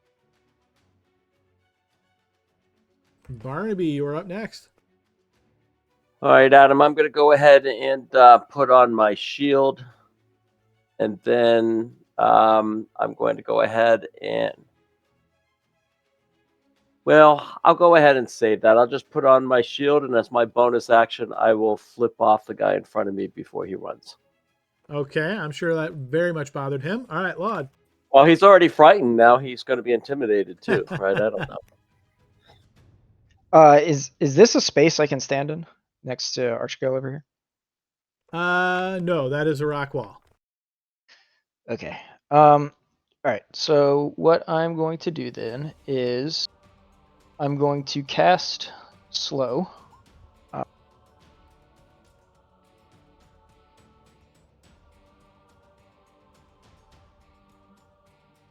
I can see, I don't know exactly where I can put this, and it won't let me move it. I think I accidentally put the center off screen. I saw that there are creatures over here. So if I can possibly hit them with it, I will attempt to do so. Otherwise, just the 3 that I can see. Yeah, so I'm going to rule this the same way as Archgales. It says creatures of your choice, but in order to be able to choose them, you'd have to be able to see them, or at least know that they're there. So you don't know really what's over there or if they're still within range, right? So I'm going to say they're not going to be eligible to pick. So, and as far as targeting this, picking the center somewhere would be like that. Okay, that's fine. I mean, if I can only see those 3 creatures, it doesn't really matter. So I would pick those 3 creatures. All right, here comes wisdom saves. Okay, so the first one will fail. Second one will succeed. And third one will, I think he'll fail. 1 second. Yes, third one will fail. Okay, and then I will move into the same space as Grim, basically, and willingly go prone there, if I can. Yeah, or you can do that. otherwise, yep. All right, and that will be my turn. Alrighty, this one's turn. Going to come around the corner, take a shot at Glory. That's going to be at 25. That is going to connect. It's going to be 11 piercing plus a sneak attack of 7, 18. You're raging, so we'll cut that down to 9. And put that rage icon on you. Scoot back. Alright, this one's turn. Gonna move down to here, putting Glory in the flank and then attacking. As he came into my range, could I have? I would have used reactive strike. Unfortunately, got to be a little quicker on that because I moved him quite a bit, so I'm not going to allow you on this one, but you'll have an opportunity here in just a moment. Okay. All right, he is going to go ahead and try to swipe at you there. That's a 14. That is not going to connect. All right, here comes another one coming in. That one, yeah, I will strike him. All right, feel free to make that reactive strike. That is going to miss. He's going to step up to here and attack. That is going to actually be a fumble on the first attack. All right, he loses his footing. Enemies have advantage on the first attack roll and the next round. I'm going to put a down arrow on him so we remember that. He is then going to follow up with his second attack. 22, that's going to connect. Okay, that is going to deal 7 slashing to you, Glory, and then I need you to make a Constitution saving throw. All right, you feel yourself locking up, but you fight through that. Alrighty, this one's turn. He's going to be able to get just to here with that difficult terrain aura of Artem, hopping down from the elevated position. Once he gets to here, he is going to attack Artem. 21. Remind me your AC right now, Artem? It's 18, but I'm going to shield. All right, go ahead and burn that shield slot. So that sets your AC to 23. He's then going to activate his precision ability to make that attack a 26, and that is going to hit you. That is going to deal 18 points of damage, and I'll need a Constitution saving throw on that one.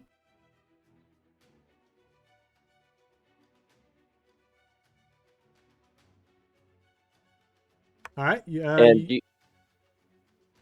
you will succeed go ahead, on that. Adam. You take half on the necrotic being in my aura. Gotcha. Okay. Oh, so I take half? Okay. Just on the necrotic part, not the pierce. Okay, so that was Necrotic, radiant, failed con save there. So re-roll, because I know you have Warcaster, so roll one more Constitution save there, Artem. Okay, so you do manage to continue concentrating. I'm going to add the icon back to you. All right, that was his first attack. Here comes the second attack. And that is going to miss. All right, move to the top of the round. This guy is going to move.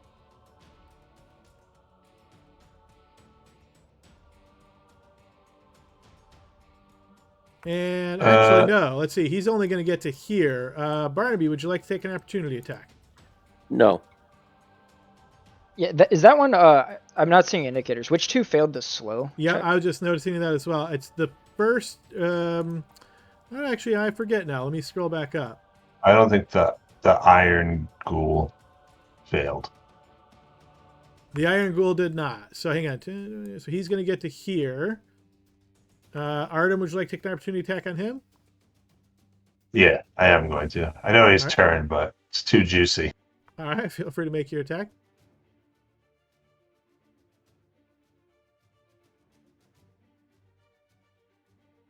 Yeah, that'll certainly connect. And it's going to do extra, let's say, acid damage.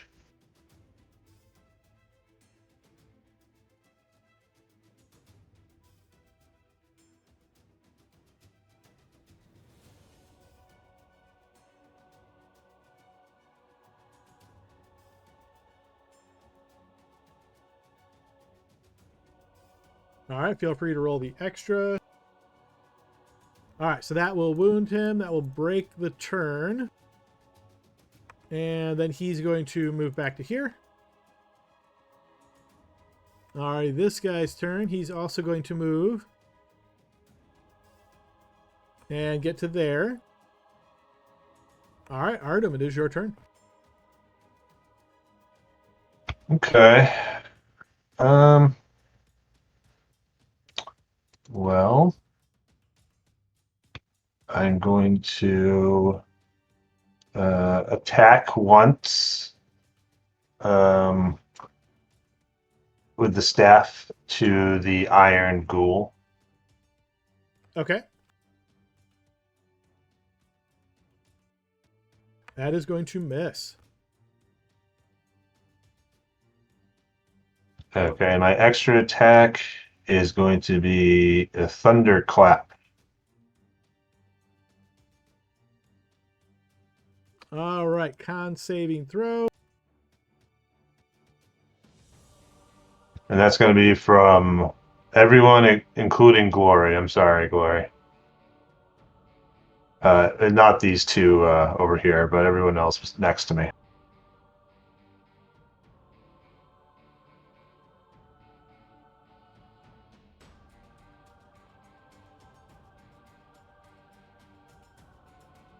All right, I believe on a success, it's no damage. So go ahead and roll that damage. 2 of them are affected. Wow. I rolled really bad. All right, so 2 of them take 5. Hey, how many have we had that would just only had 1 hit point left, right? So every point counts. All right, Artem, that was your attack. An extra attack. Anything else? Yeah. I don't really like where I'm at. I'm sorry, Glory. I'm sorry to hit you with a spell and then dip, but I'm going to use my Elven ability to Misty Step once a day for free, and I'm going to Misty Step up on top of the rock over here. That's not an elevated platform. That's a solid wall. The elevated piece, you could go to the west to get elevated. The rest of the areas you're Okay. seeing here are just wall. I'll go to the west then. All right. So you have to go somewhere you can see, I believe. So just point me to a square that you can see that you want to appear. Right there. Okay. I'm going to move you on the other side of that square. Okay. You appear at the top. So could I? Okay. All right. I will rush up over here then. I can't move. Which way are you trying to move?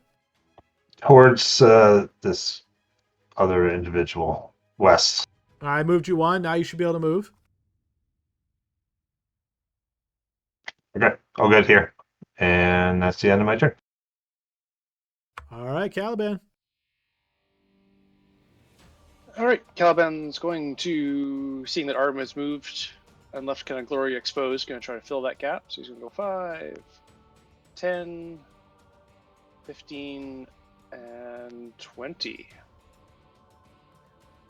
And then is going to attack the guy directly to my south. Okay. I'll true strike him for the first one. Let's see if you can actually hit the enemy this time, since you did so good against us last week. I did pretty well last week, yeah. That 18. will connect. All right, you scorch him with your blade. And then... Oh, I could have used two hands. I'll grab, oops, I'll grab the sword with my second hand because I don't have my shield on, and I'll swing. I get 2 more times now. Now that we're at level 11, Nice. Yeah, that'll hit. I'll hit him and sap him.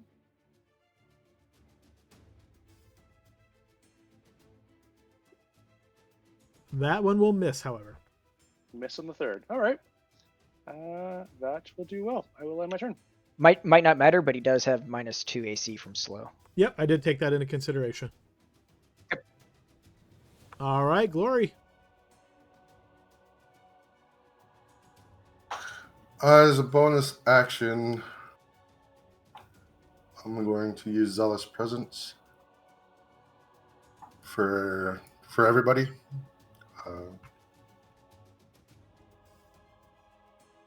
Advantage on attack rolls and saves until the start of my next turn. And I know I already have advantage on this guy, but I'm going to attack him anyway. All right.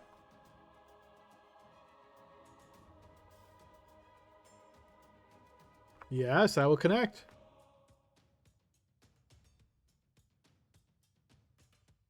That will wound him. And I don't get to use this often. Cleave into this guy. Okay. Critical hit. Okay.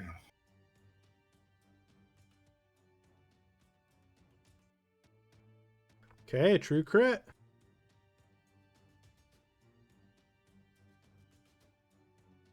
Slash down mightily on his chest. Take 4 off of that because I don't get to use my strength bonus on a cleave hit.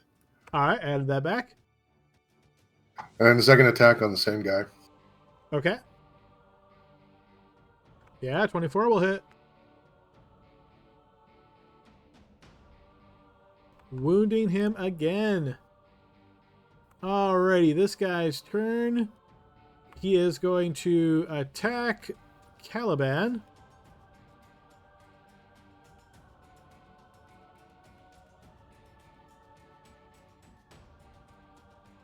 And let's see, he is sapped. He's sapped, so that's going to miss. Oh, sapped. So I'm going to clear that red sap icon. His turn will end. Then he gets a new save to try to shake it off. 19. He is no longer slowed. Alrighty, this one's turn. So now that you are right next to her here, Artem, you're going to notice that she drops her crossbow, pulls out a short sword, and is going to go ahead and attack you. As she attacks you, she is going to multi-attack you. So first she's going to try to bite you. 20, I believe that's going to hit. I'm going to shield again. And I am so sorry, but she is going to activate her precision ability. Oh This is my God. 2 in a row that you attack that both have precision. And that is going to hit you anyway, so that will be a 25. Okay, so as that bite snaps into you, that is going to be 17 points of piercing damage and a con save.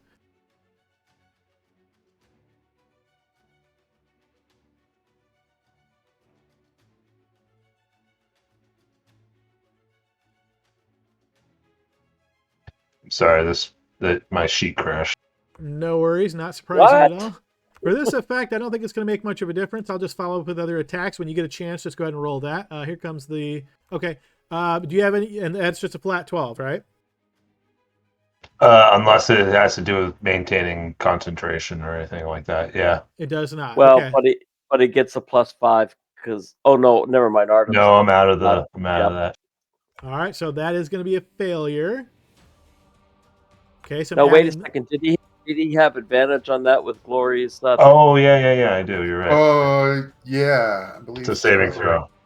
All right, I'm going to go ahead and take that off then. So that is a hit. So we applied the damage. You made the save. Okay, and now you need to make a concentration check on your spell effect. Yep.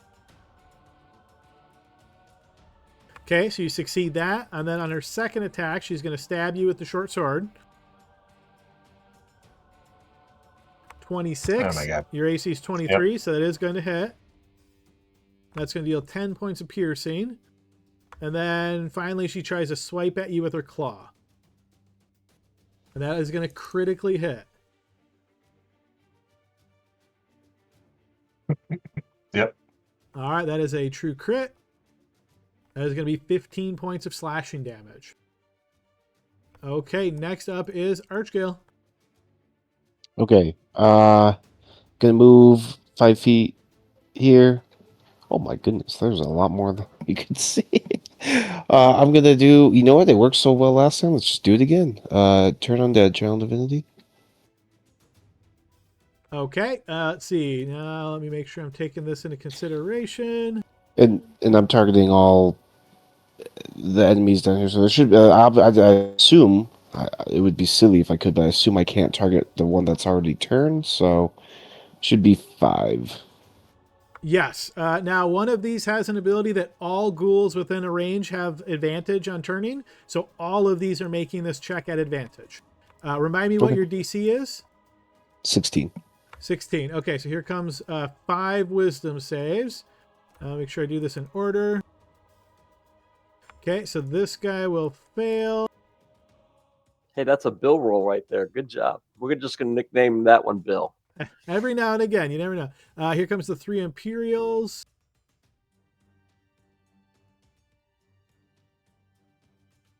Okay, so 2 of those will fail.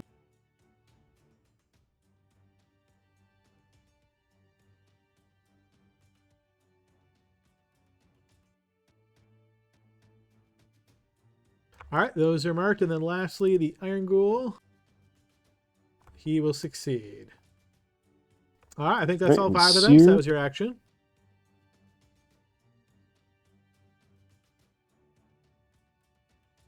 Okay, we'll go ahead and apply that.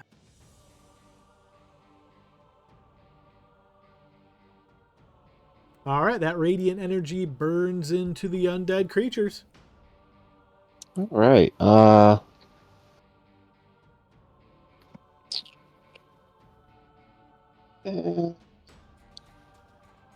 don't think there's anything else I want to do. So I'm going to go ahead and step back and end my turn. Okay, next up, Grim. All right, action, put on shield.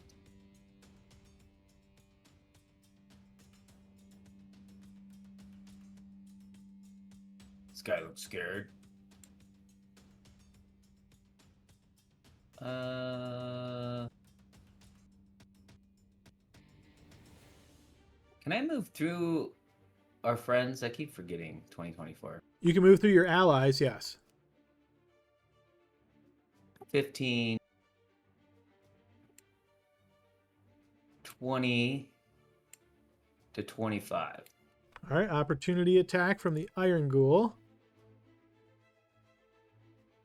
18 against your AC of 23. That is going to miss. Okay, I'm going to end my turn there.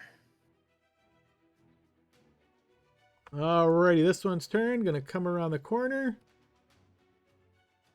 and take a shot at Grim. That is going to miss. Next up is Barnaby. All right. I am going to go ahead and use a 2nd level Bless spell. Never thought I was playing like a mage or something, you know. But You think mage when you hear blast? I just think cleric right away. no, I just mean casting all the time. It's so funny. I just feel like I'm casting every round. You know, it's just the best thing for the group right now. You know, but I'm going to go ahead and bless myself and the 3 melee guys below me. All right, Caliban, Glory, Grim, and Barnaby all blessed. Make sure you turn that on. Thank you. And then what I'm going to do too is I'm actually going to just move down here to be able to give everyone a little bit more of a there, and that'll end my turn. Okay, Laud currently prone. All right, I'll stand up and then move to there. Okay, see more people. And take out my crossbow, and I know that there's some people in the way, but I have advantage right now, so I'm going to take a shot at this guy with True Strike. Okay. That is going to miss. Okay. Let's see. I think he just has to be able to hear me. So, with that being the case, I'm going to use a bonus action to bardically inspire Artem. I believe in you! And that'll end my turn. I can see you, technically. Oh, well, if you can see me, then sure. It just says you have to be able to hear within 60 feet. See Yep. or hear.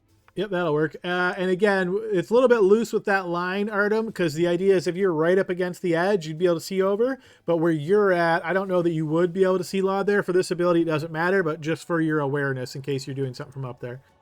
I am going. Yeah, okay. That's good to know. All right, this one's going to move here, take a shot at Glory. 18, looks like that will connect.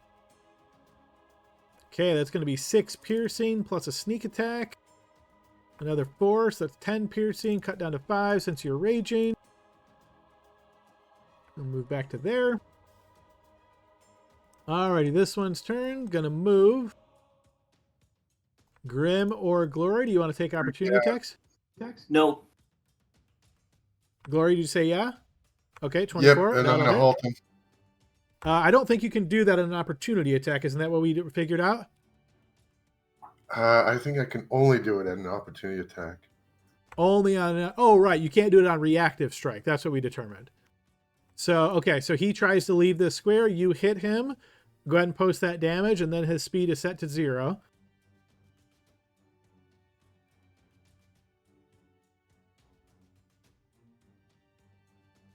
Okay, that will clear his turn. And then he can use his action now to attack Grim.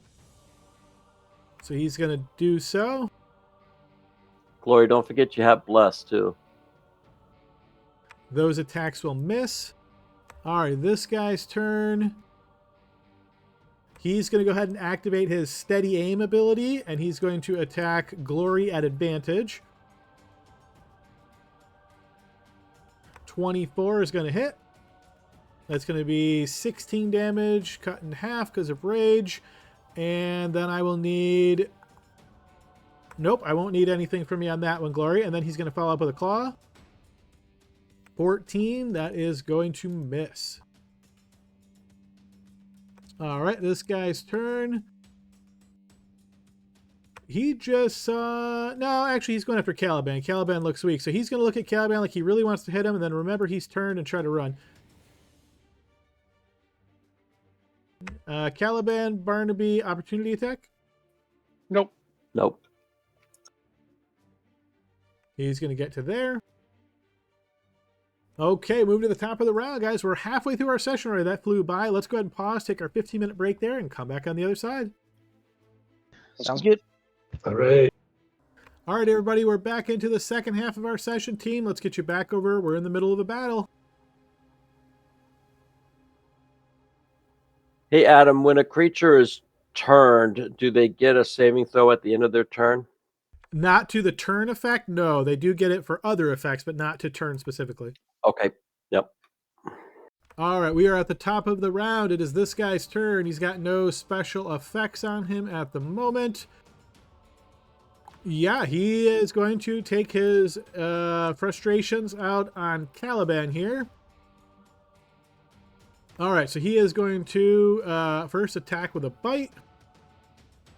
26, that is going to connect. All right, he's going to bite into Caliban for 21 points of damage. And then Caliban, I will need you to give me a Constitution saving throw. And I get that at advantage, thanks to Glory, I think. Yeah, you get a +5 and advantage, dude. Don't fail it. All right, now I need a second Constitution saving throw. Oh, I don't have his +5 on there, so I just need to tack that on. All right, Boy, and that was the... consistent. yes, indeed, that was the first attack. Here comes the second. That is going to miss as those claws rake up against your armor. Move to this guy's turn. He's going to go ahead and move. Barnaby or Caliban, would you like to take an opportunity attack? No. All right. He is no longer slowed. Okay, I think that was the last one that was slowed, right? So I'll just drop the concentration. if I that's the think you case. are right. Yep. Okay, we move up to Artem. Artem, as you begin your turn, you realize standing next to this creature, there is just an absolutely awful odor. I need a Constitution saving throw. Aren't we still disguised? Yeah, doesn't the book make us immune to that? Does it does. say Hold you're on, immune I'll to the post it. stench effect? If Yep. so, then yeah, this will Hold have on. no effect. Yep, you're immune to the stench trait of gas and Jericho. Yep, so you're all set. Okay. You'll still get a chance to kill me with them anyways, but because I'm gonna have to run up to the edge here. All right, so you step away, and yeah, she's going to go ahead and take that opportunity to, let's see, what will she use? Yeah, I think well, you're an elf, so she's just going to try to bite you. 11, no, not going to go through. Okay.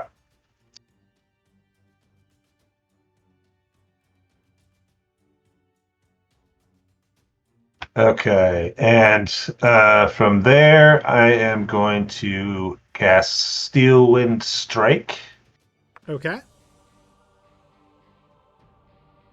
and I'm going to target 5 of them to make a melee spell attack again. So that's all the 5 that are in the middle of everything right now? Yeah, I'm going to do all those 5. All right, so how we're going to do this is we're going to start at the top one, and then we're going to go down, left to right. So top, and then down, left to right. What do you mean by top? So like the guy to the north, the farthest north guy? So like this guy, then this one, this one, this one, this one, just to make it easy to track who you're hitting. I think the Okay. last one, you get to move from the last one. Is that right? Yeah, it just says Or no, you can move within from any one of them. one of them. Right. Yeah, So it doesn't matter. So that'll work perfectly. Let's just go top down, just like I said, and that'll be real easy to calculate. So go ahead and post that ability, and then we'll start tracking. Okay, I think it rolls it once when I cast it, but I should have advantage on all this too because of Glory's thing. Okay. So first one will hit. And then how should I do this? Just roll. Just post the damage, and then on your follow-up ones, you can just roll a 20-sided. It looks like you're adding 8 to this total, so we'll just have you roll the 1d20 plus 8, and we'll see how that goes. Okay, and do all of these get the minor elemental damage as well? 2d8. Let me double check.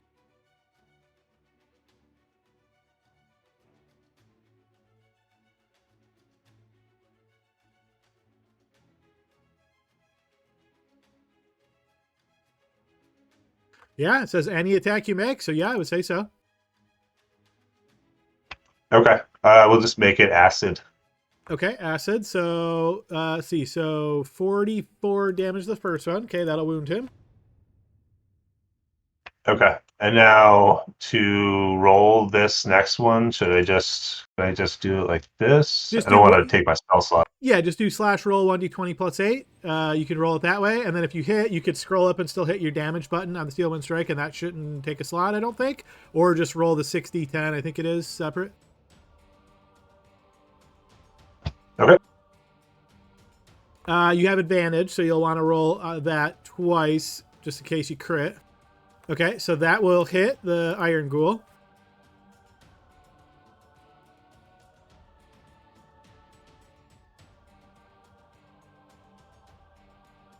Okay, that will hit him. And now we're on the Derricule.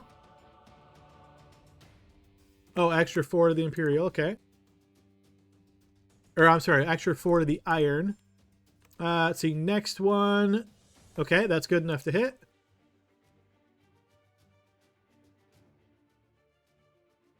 Okay, that's going to destroy him. I'm thinking we might have just found a little broken combo here, guys. Pretty cool, though. I never saw this I one guess before. this is something we're gonna have to do again. Hey, especially with Glory's advantage on this one. No, right? that's what I'm saying. That plus the minor elements plus steel with strength. That's fucking awesome. Okay. Yeah, that's going to hit him. Okay, that's going to wound him badly. He is no longer turned. And then last one.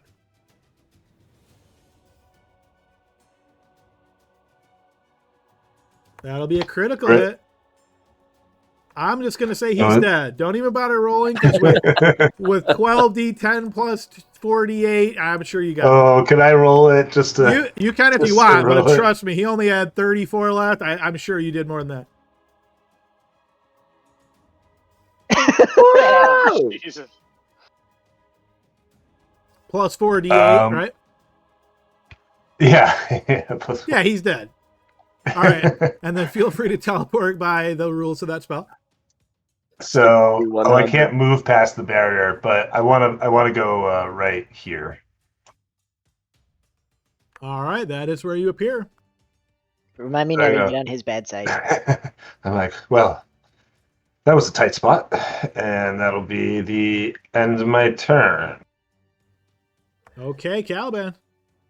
Not entirely sure how I'm supposed to follow that up, but we'll see what I can do here. I'm going to.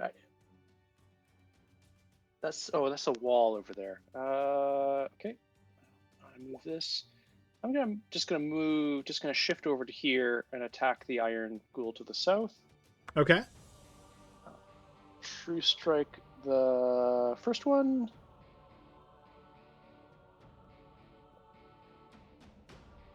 Ooh, that was a long time rolling. That will 17. connect.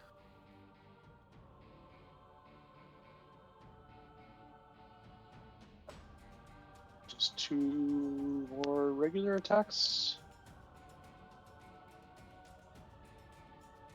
16 will hit.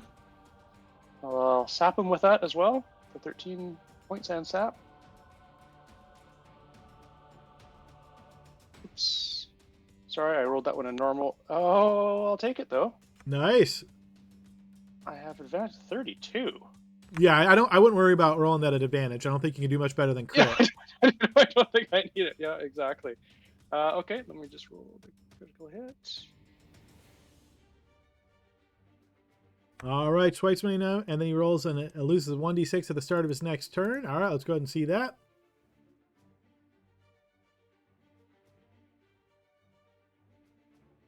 All right.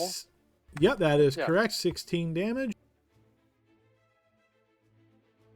Okay, and then I'm going to put a little bleeding icon so we know that he's going to take some damage at the start of his turn.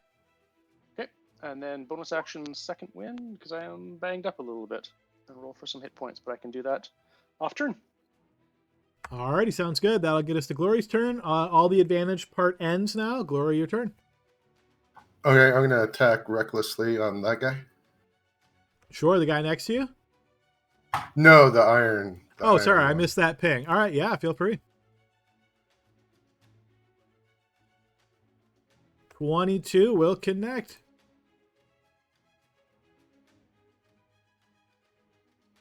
That's exactly on the dot to destroy the iron ghoul. And cleave into that guy. All right. Certainly that will hit. 27. Taking off 4, so 9. All right, got it. Second attack into the guy next to me. That will hit. Yes, he is destroyed as well. And pull strike. Pole strike will connect. Wounding that one. All right, that guy has since been destroyed. We'll go ahead and remove him. All right, she is going to pick her crossbow back up. She's going to make her way to the edge and then shoot down at Caliban. And that's going to miss. She's then going to move.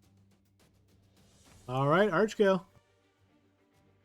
All right, I'm gonna move 5, 10. Okay.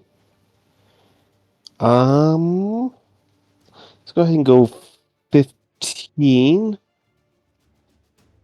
and then I'm going to firebolt this one right here, this Daracool. Okay. The one directly in front, well, not directly, but in front of Caliban. Yep, the only one you can see. Yep. Wow, 12 is that's a going to pretty horrible miss. roll. All right, so that's 5, 10, 15. And I'm going to go 20, 25, and 30.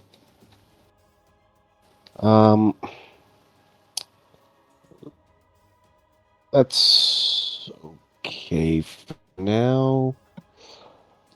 I'm going to pump a little bit of a better heal into you, so I will wait in my turn. Okay, Grim. Okay. 5, 10, 15, 20, 25, 30. And then I will do an attack on this archer. Yes, that will connect.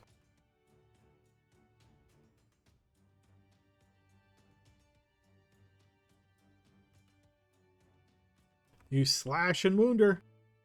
Okay, shield bash. No, she stays on her feet. Okay, going again. Second attack. Yeah, 32 will hit. Wounding her a second time. Third attack. That will also connect. Slicing her up. Okay, and then I'm going to sap her.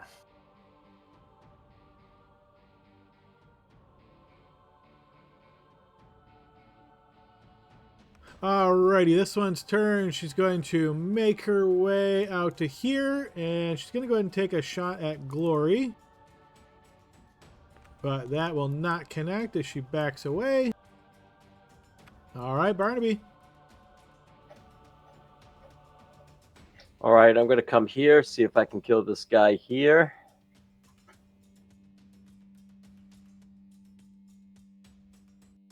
Thirteen's going to miss.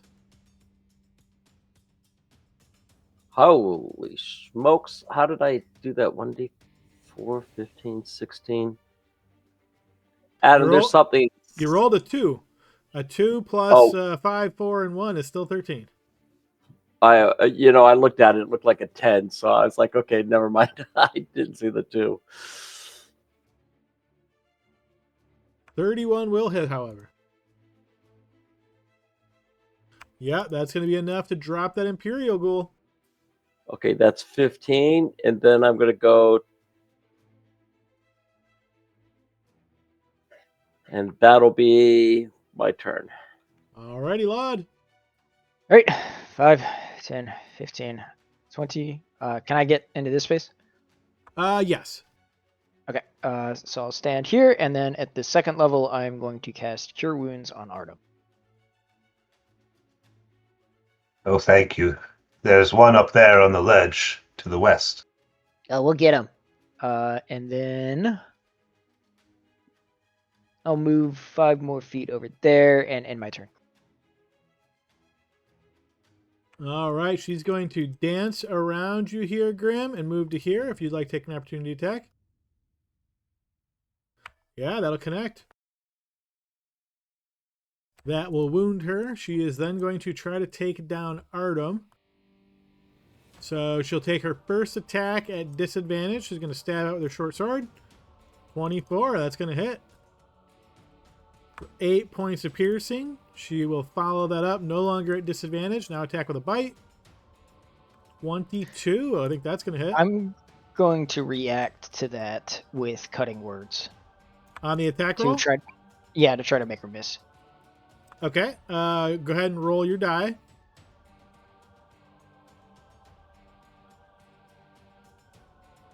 So that'll make it a 16. What is your AC right now, Artem? 18. Okay, so that reaction will make that one miss. She'll follow that up then with a claw. 23. That will connect. Yeah, even if I shield, it's the same. So All right, that is going to be 10 additional points of damage. And I'll need a con save. okay, I'm gonna use my reaction to that to expend a second level spell slot to make it 0 damage. Okay.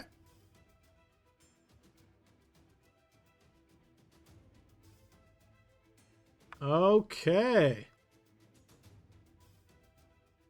So you feel your body locking up, but you manage to fight through it. All right, that one has since been destroyed. This one is going to move. You get to the top of the round. That one is destroyed. That one is destroyed. Artem, your turn. Okay, Artem is going to try to true strike out at this person with the staff.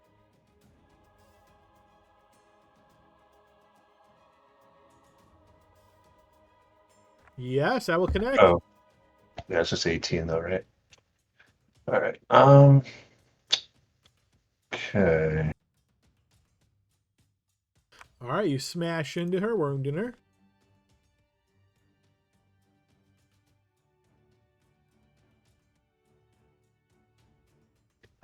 And I'll just stick with acid because it seems to be working for all these guys. So Yes, it does. It wounds her. okay, and then I will attack one more time with the staff. Oops, that's the damage. Ooh, Nice.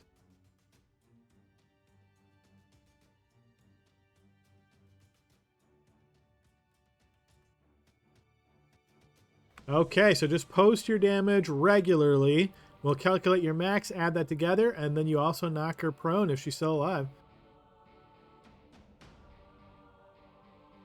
okay.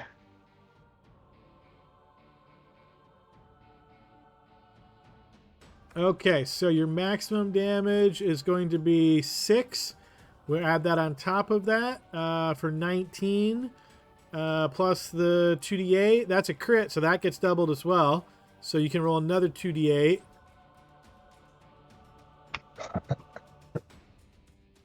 She is still alive, but barely. So you smash into her solidly and knock her prone.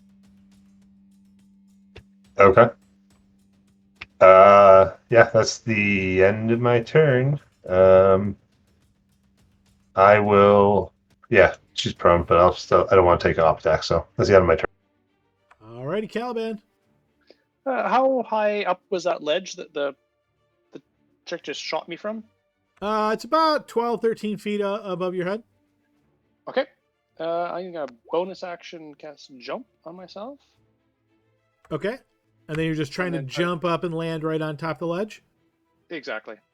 All right, I'm going to put you there, and then I'm going to move you one more just so you won't have any trouble moving. Okay. So it'd be 10 feet for me to do the jump. Are you saying that's 15, Robert? Yep, 15, yep. Okay, I will do 20, 25, and 30 to get it to there. And it's going to be surprising, but I am going to attack her. I'm surprised. I know, nobody saw that coming. No longer have my advantage anymore, which makes me sad. 15. She will dodge that attack. That 25. one will connect. That. I will.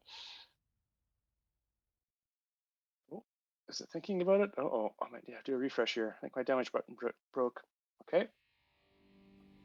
Bad feelings. Bad feelings. Let's roll the damage over here. 14 damage and sap her.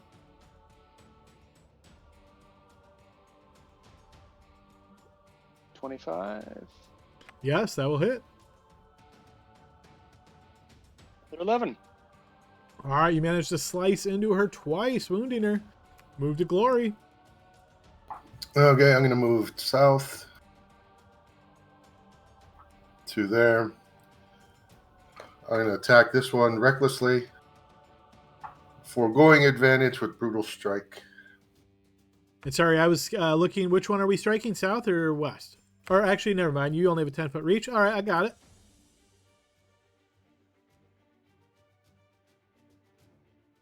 Yes, 28 will hit. I will use hamstring blow.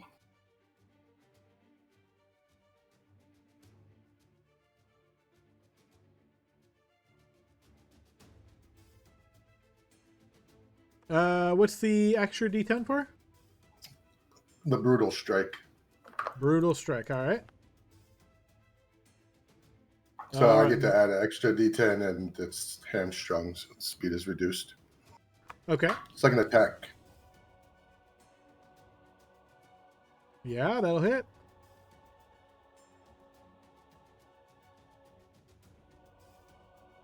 And pull strike. Nice. That's a critical hit. Yeah, you've been racking a few of those tonight. Maximum damage plus normal. So go ahead and post your normal. We'll figure the maximum. We'll add those together.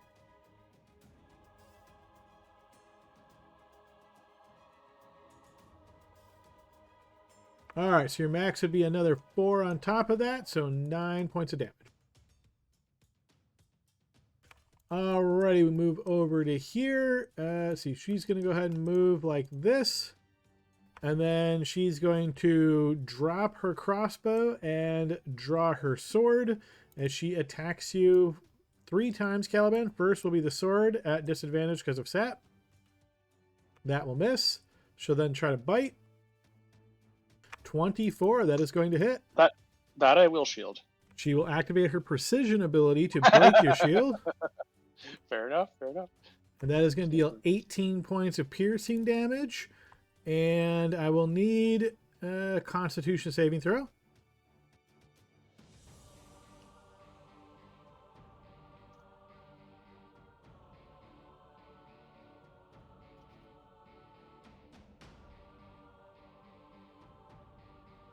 Alrighty, she'll follow that up with a claw.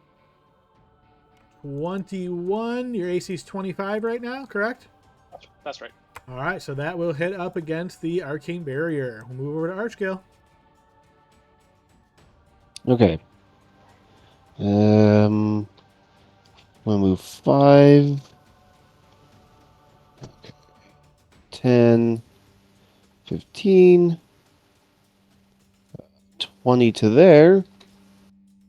See Glory attacking a ghoul, so I will firebolt it. All right, go ahead and cast your firebolt. Please roll again. This person's prone, so this is at disadvantage. Oh. Haha. 17 is good enough. You strike the ghoul on the ground.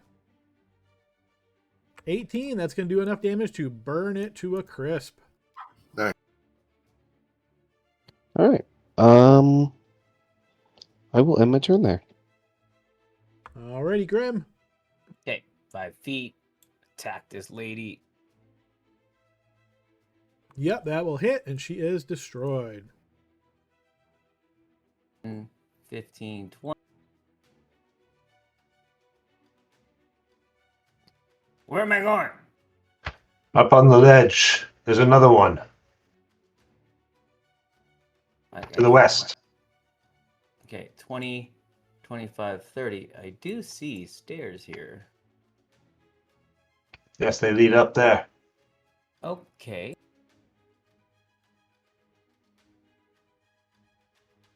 Bonus action adrenaline rush, Adam. Okay. 15, 20, 25, 30.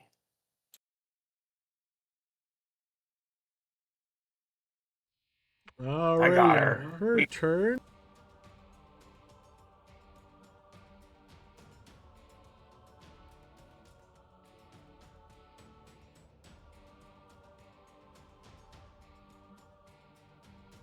All right, Barnaby.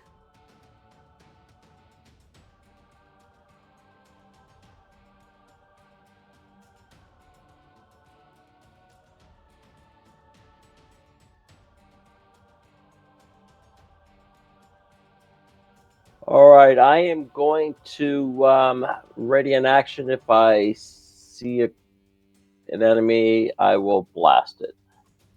Okay. All right, up to Laud. All right. 5, 10, 15, 20, 25, 30. And I will dash and run up there. We're gone! 5, 10, 15. Okay, I see them here. I'm going to just end my turn here then. Okay, top of the round, Artem. Okay. I will give chase as well. My speed is 40 right now because of Blade Song. So, out of there. 30, 35, 40.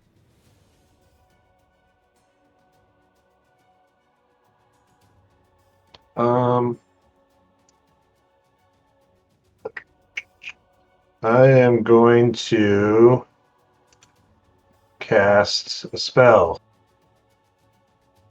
and do a Spellfire Flare at it.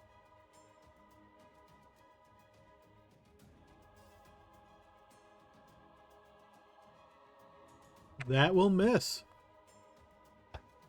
Damn. Okay, Caliban. Caliban looks over his shoulder and sees the crew coming. You're screwed now. I don't think anywhere I can pivot though. Unless, Adam, is there enough room for me to move to here? Yeah, I would say you could get there. Okay.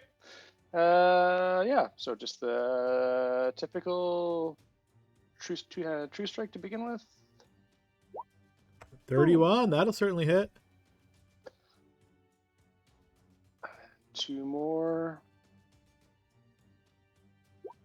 That will Oh, miss. fumble! Oh no! Second attacks can't fumble, so that's just a miss. Oh, woohoo! Thank goodness for that. 30, that'll hit. Oh, I rolled the wrong. Sorry, Adam. Ignore that. Ignore that. Let me click the wrong button there. Let me re-roll that damage for you. 13. Okay, you managed to hit her twice. And then just gonna bonus action another second wind because and I rolled a 1 last time, so let's hopefully I can do better this time. And my turn. Okay, Glory. Alright, I'm gonna move 15 feet to there. Looking to the east, you can see her 65 feet away from you down the tunnel.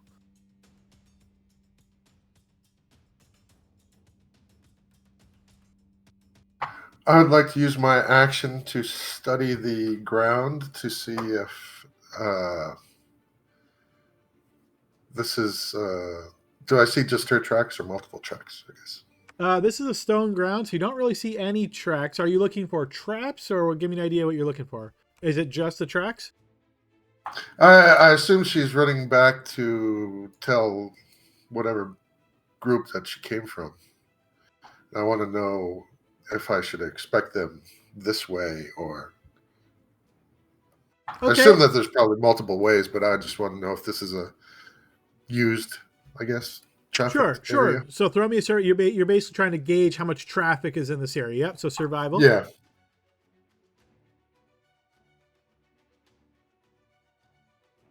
So I would say based on what you can see, you would assume this is sparsely traveled. It's not very frequently. You know you're getting close to the docks area that is off the Sulphur Sea, so maybe sometimes the patrols push into here and just kind of do a little bit of scouting, but you don't think it's very frequent. Okay, bonus action, extend range, and that's it. All right. Well, I'm going to give her this last turn to see if she can kill Caliban. And then we'll assume you guys defeat her because she's not going to get another turn. But let's see if she can roll some really hot dice here. So first she's going to try to stab you, Caliban. 24, that is going to connect. I'll shield that. Does she have another... I will also react to use a bardic inspiration to cutting words it. All right, so go ahead and apply your shield since you already declared that. And then roll your cutting words there, Laud.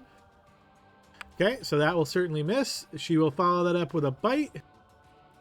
That will miss. She'll follow that up with a claw. Let's see. Yeah, she would precision that, but it won't matter because your shield's high enough. That will block it. So we will assume you guys have managed to defeat her. The other one is going to continue pushing to the east at a higher speed than you guys can currently manage. So we are out of combat, folks. There's not much here in this vicinity. On a quick look, some gear amongst them. Nothing, no kind of notes or anything like that gives you any clues as to why they have set this ambush.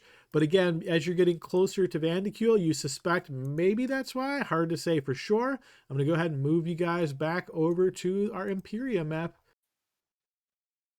Seems interesting that they attacked us even though we looked like ghouls. They didn't even wait to see who it was. Like we're going to attack anybody who went through that corridor. We did attack back. They did attack first, though. They didn't even let us. You didn't give them the password. Well, maybe they know that that's where the last king hangs out, and anybody coming from there must be against them. Well, if they knew that, then I think they'd go in there to kill him. But what if we were one of those special forces groups going there to take him out? I don't know. Maybe the bugs in there are scary, and they eat them if they go in. Either they know what we look like, or that was just kill anybody who came down that corridor, which seems odd. I'm kind of hurt. Do you think we can rest here for a bit?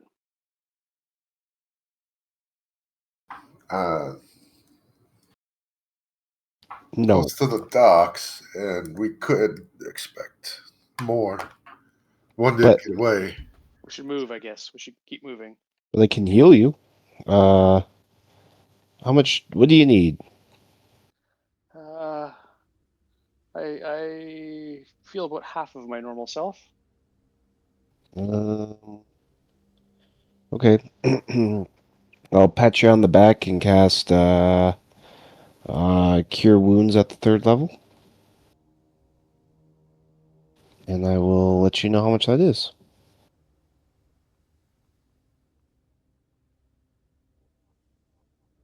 All right, once that is accomplished, is it your goal to try to continue on this path? Just head right to the Dragon Graveyard?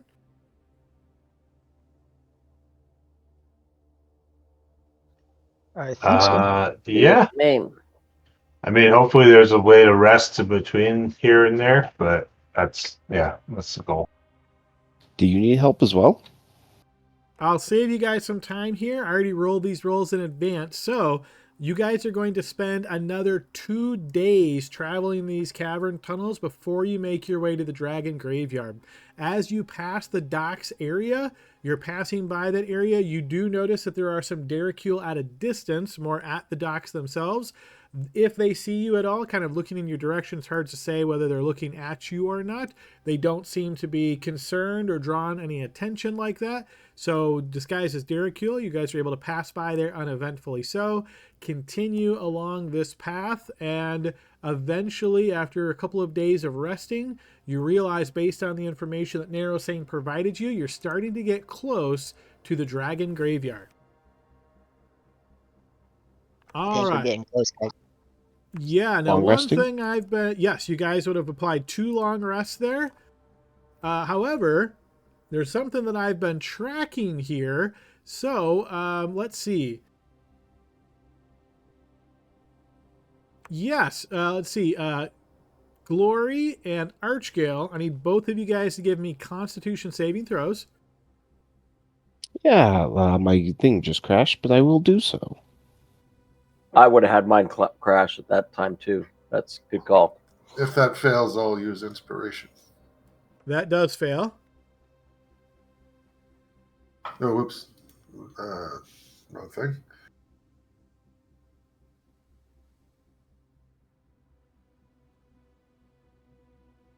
Glory attacks the DM. All right, so the basically how I'm going to, again, just trying to do this kind of quickly, as you lay down for that first long rest, as you kind of woke up in the morning, you both realize you're not feeling the greatest. You've been fighting these Derricule, you've been bitten or slashed, that kind of thing, just not feeling the greatest. It doesn't seem to be having any immediate effect. Anything you're doing about that before the next long rest? Yeah, well, let me check.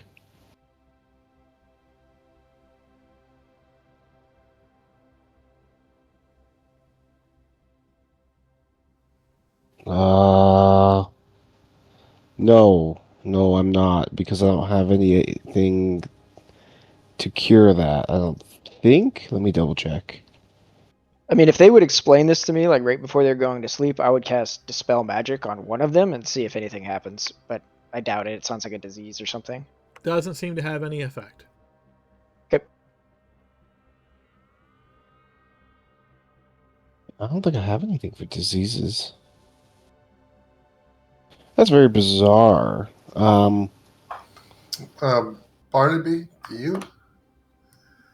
No, that's the old paladins. The new paladins can't cure disease with 5 points of lay on hands. I already looked. Oh, wait. So the first long rest goes by, and then we suffer these, like, this, whatever. We don't feel well, right? Yep, no mechanical effects, but you can feel yourself not feeling great. Yep. That morning, can I change out my spell book Sure, yeah, you could swap a spell. to swap in? I think clerics get cure disease, don't they? There is no No, I spell actually called Cure Disease these days. That's back in AD&D. There is Lesser Restoration or Greater Restoration. Those are your general restoration abilities. Oh, they don't have anything for, like, diseases now? Greater Restoration, I think, is the main one. Even greater restoration just says one exhaustion level, charm, petrified, curse, any reduction to an ability score, any reduction to hit point maximum. Well, you guys have been in this campaign long enough. I'm just going to kind of spill the beans on this one. You're fighting Derricule. You're pretty sure this is what's known as Derricule fever. Greater Restoration does cure Derricule fever. It's a special part of Derricule fever. While you know that if you cast Lesser Restoration, it will give you advantage on your next saving throw. Ew. Because we've been afflicted with that before, haven't we? I believe so. It's been a while since someone's failed to save, but yes. I think I had it at one point. Yeah, and Runok had told you guys about it. Oh, I gotta check my inventory. Okay, there's good news and bad news. The good news is I can cure this. The bad news is that will be both of the diamonds required. That's scary. Diamond dust. Wait a second. I don't even think We bought a bunch of diamond dust, but I don't know how many charges of it you have left. Diamond dust, I only have one left. I'm gonna go ahead and use that on Glory. Greater Restoration on Glory. Thank you. All right, so you cast Greater Restoration using up that diamond dust, and Glory is purged of Derricule fever. Hopefully we can find some more diamond dust, maybe in the dragon's hoard. Well, Can you maybe lesser can- your? Oh no! I have a thing. Hold on, wait. I just had a big brain moment. Okay, I'm going to get down on my knees after I cast this spell on Glory and start praying to Rava in a deep spiritual thought. And I'm going to cast Divine Intervention, or use Divine Intervention, to use that spell again, Greater Restoration, on myself. And because it's a Divine Intervention, I don't need the components. That'll do the trick. You purged Derricule fever off yourself as well. Perfect. And then that is what we will do. It truly looks as though your god favors you. All right, and then you would get another long rest, so feel free to apply that, and that's just about the time that you are arriving at the Dragon Graveyard. I would mage armor as we're arriving. Me too. So I'm not going to apply the book on us as we approach. Okay. So I just want to check with everyone's origin feats. Would we get another inspiration and temp hit points? Yes, the temp HP would come back. And I can basically give the inspiration out to everybody that's not me or Archkill, and the two of us just get it. So All right, so with the book not applied now, Archgill and Laud both no longer have dark vision. Are you guys using light sources of some kind? yes, I would cast light on myself. Okay. Yes, as well. See.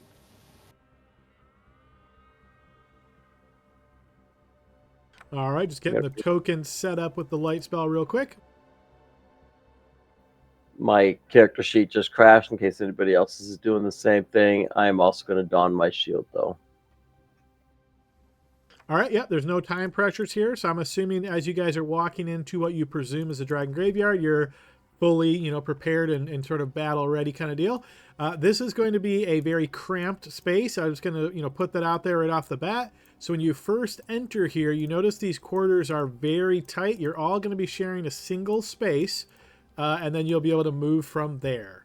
So let me go ahead and move you guys over.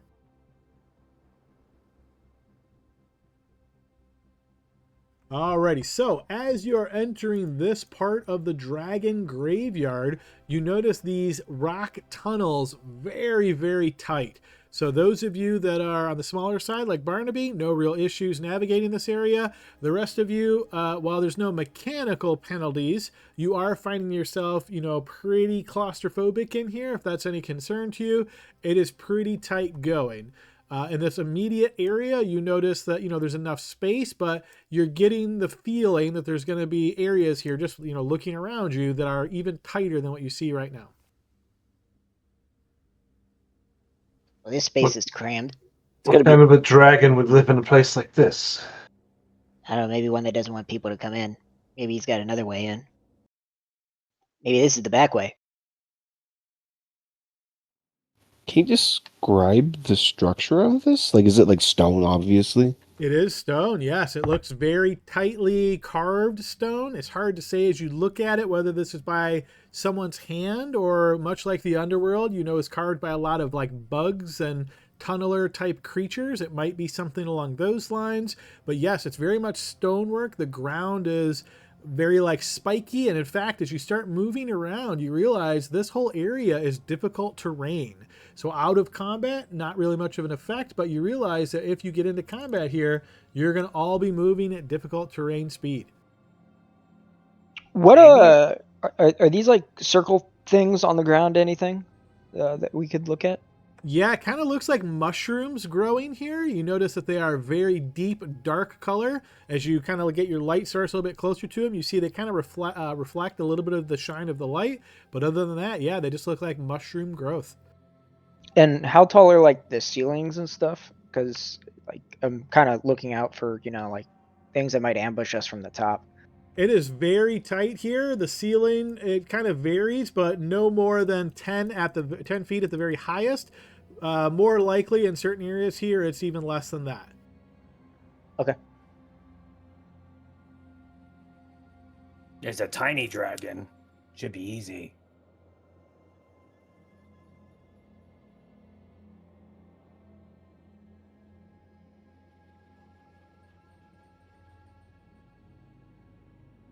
I don't mind going up front if we're worried. All right, Artem, as you step to that space, you didn't spot a small tripwire, and you snap it. And as you do, up in the ceiling here, which is very tight looking, again, you look up, it's only like 8 feet high, but suddenly coming crashing through the ceiling is this large bell. It smashes through, lands in your space. I'm going to need you and Archgale to both give me dexterity saving throws.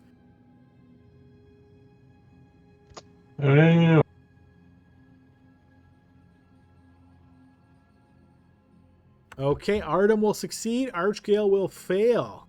Will Archgale close enough for a +5? Yes. So, yeah, my bad. Archgale will succeed. So you'll both take half damage. So that's going to be 17 points of bludgeoning damage as this bell breaks through the ceiling, smashes into you guys. You're dodging out of the way. But more importantly, this loud bell echoes throughout this entire area. I guess they know we're here.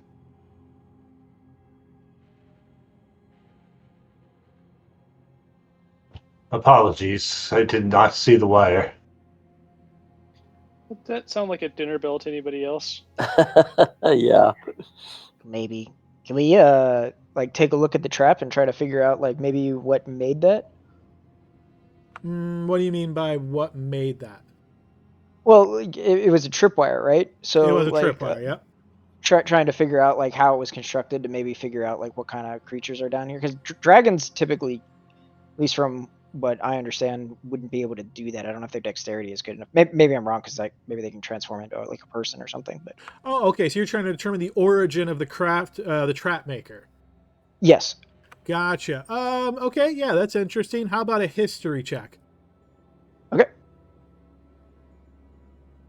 Yeah, hard to say. I mean, traps are certainly associated with different types of creatures.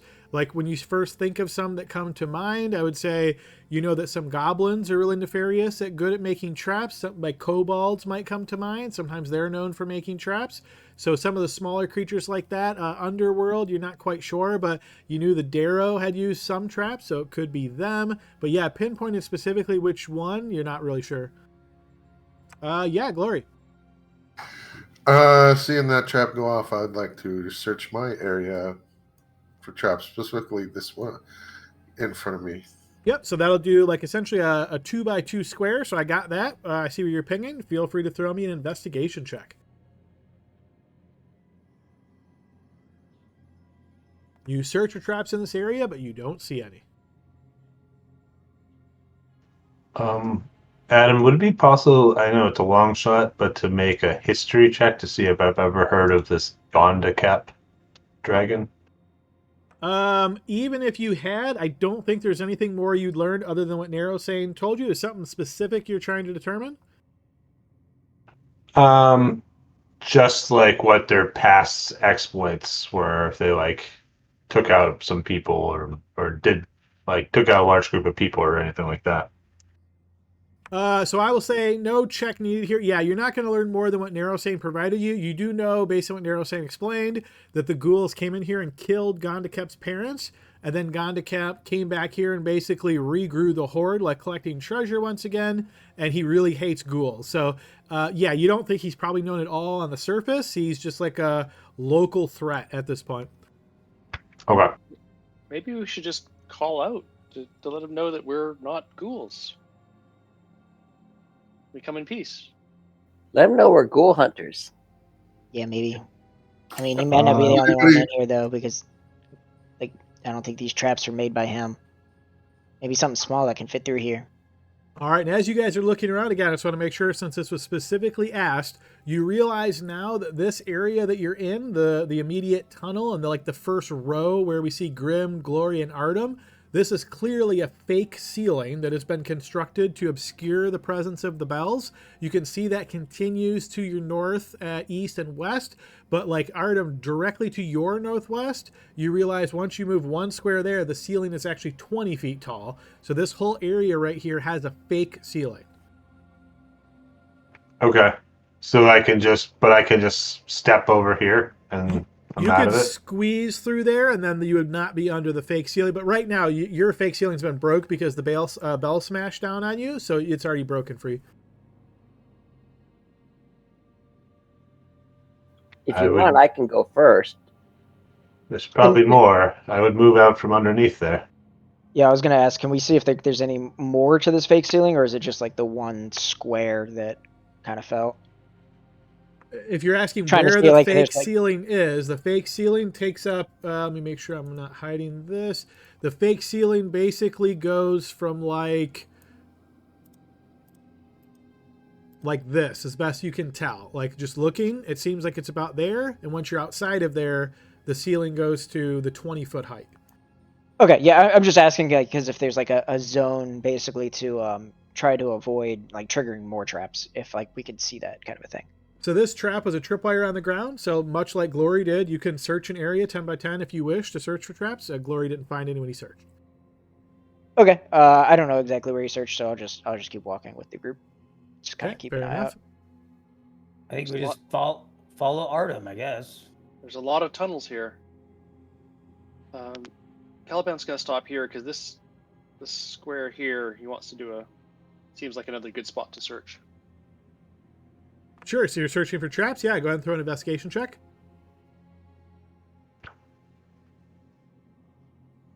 Adam, can I like actively try to listen to see if I hear anything moving? Because obviously we made a lot of noise with the bell. Sure. Make a perception check. Nope. Caliban, you're pretty confident there's no trap there.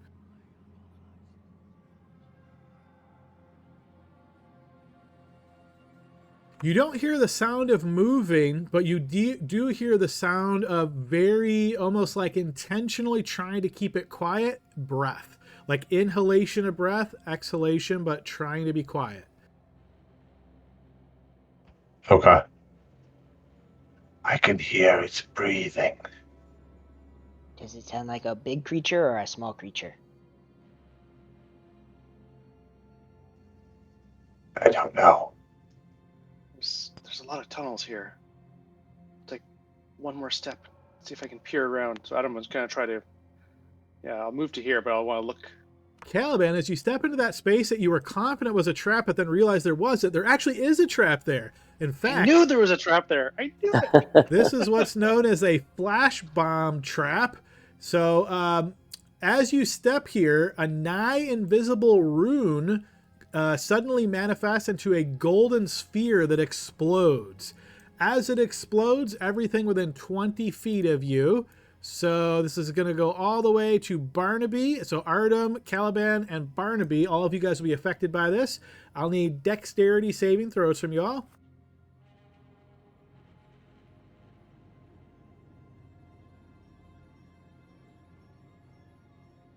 All right, Caliban will succeed. Artem will fail. Or actually, Artem is in the aura, so Artem will succeed. So Caliban will succeed. Yeah, you'll all succeed then. You'll take half of this damage. So this is going to be 16 points of radiant damage as this golden sphere bursts out. And yeah, I was about to say Barnaby. Yep, you're gonna take half of that. So just remember, halves don't stack. So if you have like resistance, and then you also have resistance from Barnaby, you only get resistance once. Right, but it's half for passing the saving throw, and then half for resistance. Is that accurate? So it is. 8. Yeah, but like for example, Caliban's already resistant to radiant. Am I right on that, Cal? Someone who's resistant to, or no, you are, Barnaby. Is that right? Yeah, my aura is resistant. Anyone in my aura is resistant to radiant, psychic, and never mind. You know what it is? I was thinking necrotic. I know we have a bunch of people that are necrotic resistant, so I want to make sure we weren't stacking that. But yeah. Yeah, in case the radiant gods go at you, radiant is just not the most common, Not when you're good, guys. No. All right. So after that explosion hits, you're momentarily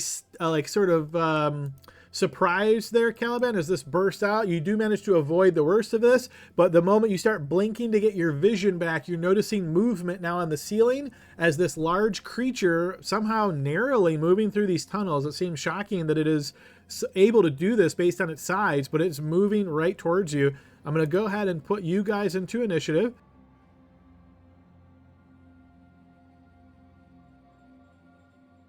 All right, and with that loaded up, feel free if you have some kind of special ability or whatever advantage to apply that.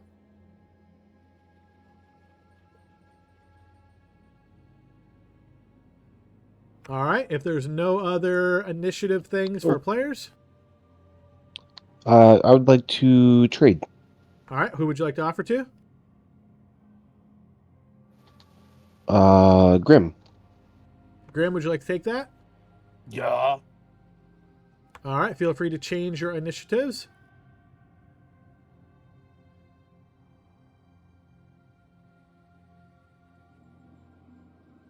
Good. Okay, and we will move into this combat round. So, Grim, where you're at, you don't actually see anything at the moment. It is going to be your turn to act first. I'm going to remove this and change up the music. Feel free to take your turn. Can I yell out something in Draconic? You can very briefly. You don't remember. You don't really know what's going on at the moment because you just seen this bright burst of light and you don't see anything else. There's 10, 20.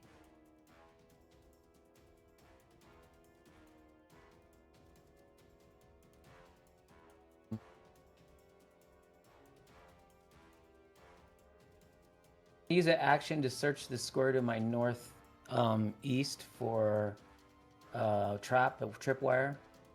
Sure. Now keep in mind when you're searching out of combat, this is usually like a minute, right? So if you're doing this as an action, your chances of finding it are significantly lower. But yes, you can if you want to do that. Investigation check. All right. You look around briefly here within your 6 seconds. You don't see any signs of a trap. There's 30. All right, Artem. Artem will like start shaking his eyes and like rubbing his eyes, and he will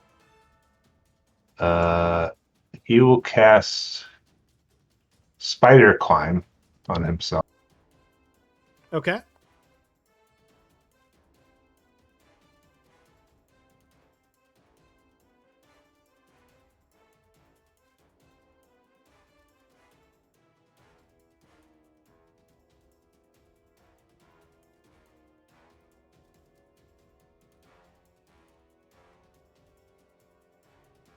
And then he'll start climbing to the ceiling and walking above these guys.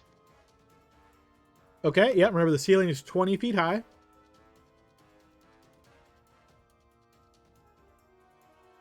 Okay. So you know what? Actually, he's going to go 1 square this way on the ceiling. And that's the end of my turn. Okay, Laud. Oh no, they're attacking us. And I'm gonna cast Blink on myself. And then I will move up there. And there. I'm gonna say you can't. I'm gonna say you can't go like that because you're moving through like a half wall. So count that as extra movement to get there. And remember, everywhere you're moving is difficult terrain right now. Okay, well that would still be 30, right, with difficult terrain. So, You got it. Yeah. I'll just end my turn here and then see if the blink goes off.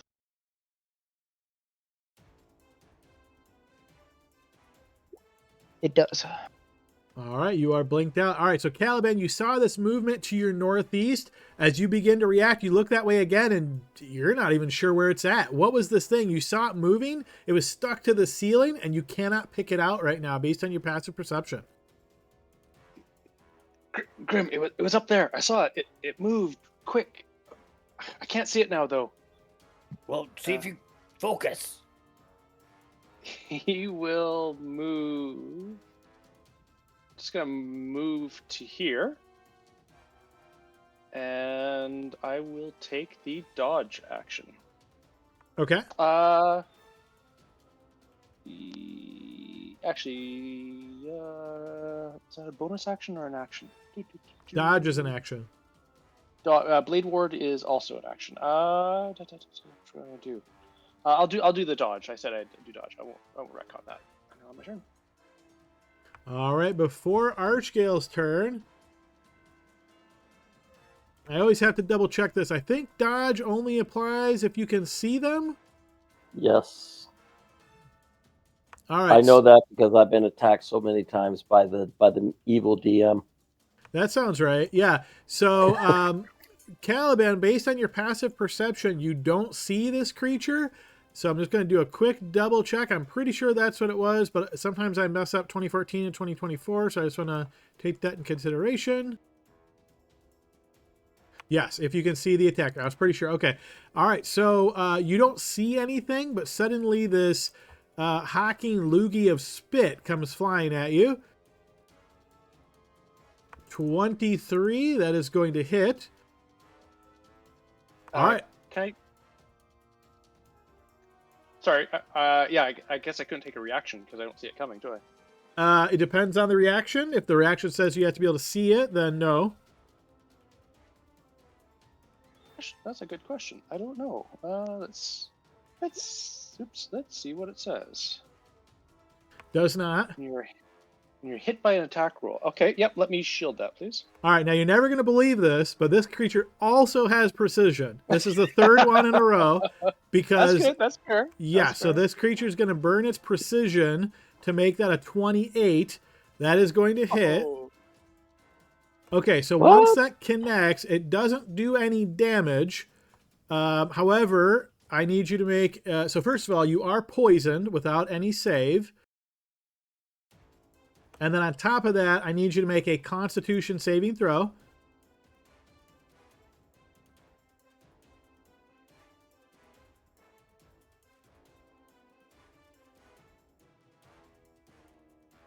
Okay, that will be a fails. failure. okay, and in that case, I'd like to use my Indomitable to try to add to that.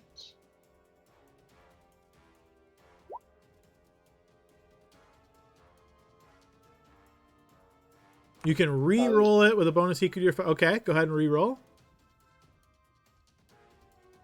Okay, so that's like a 29. That will succeed. Okay, so you can't use this feature again until you finish long rest. Okay, so that is burned. All right, so you're going to notice now that this creature has attacked you, it becomes visible to you.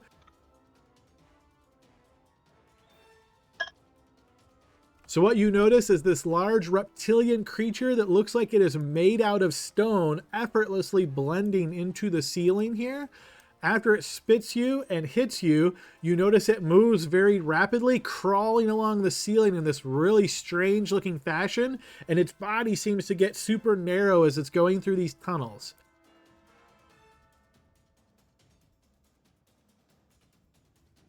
Okay, next up is Archgale. Okay, I'm gonna try something. I'm gonna try. It's gonna be 10.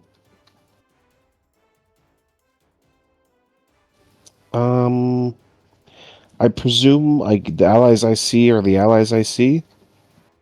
Yeah. There's not like any sneaky tokens or anything weird going on. I don't know what you mean by that, but yes, what you see is what you see. Okay. No, I just mean like there's not an ally in the crevice that I can't see, but they might be there, kind of thing.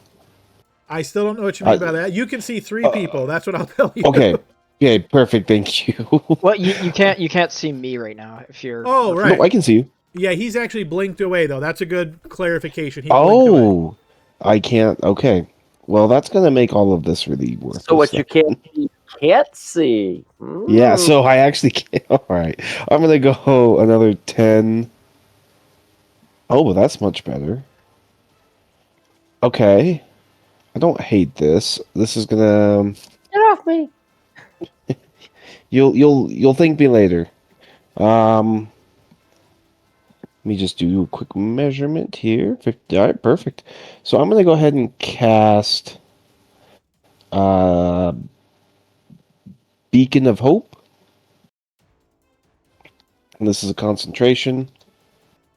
On the people that I see, so that's Barnaby, Grim, and Glory.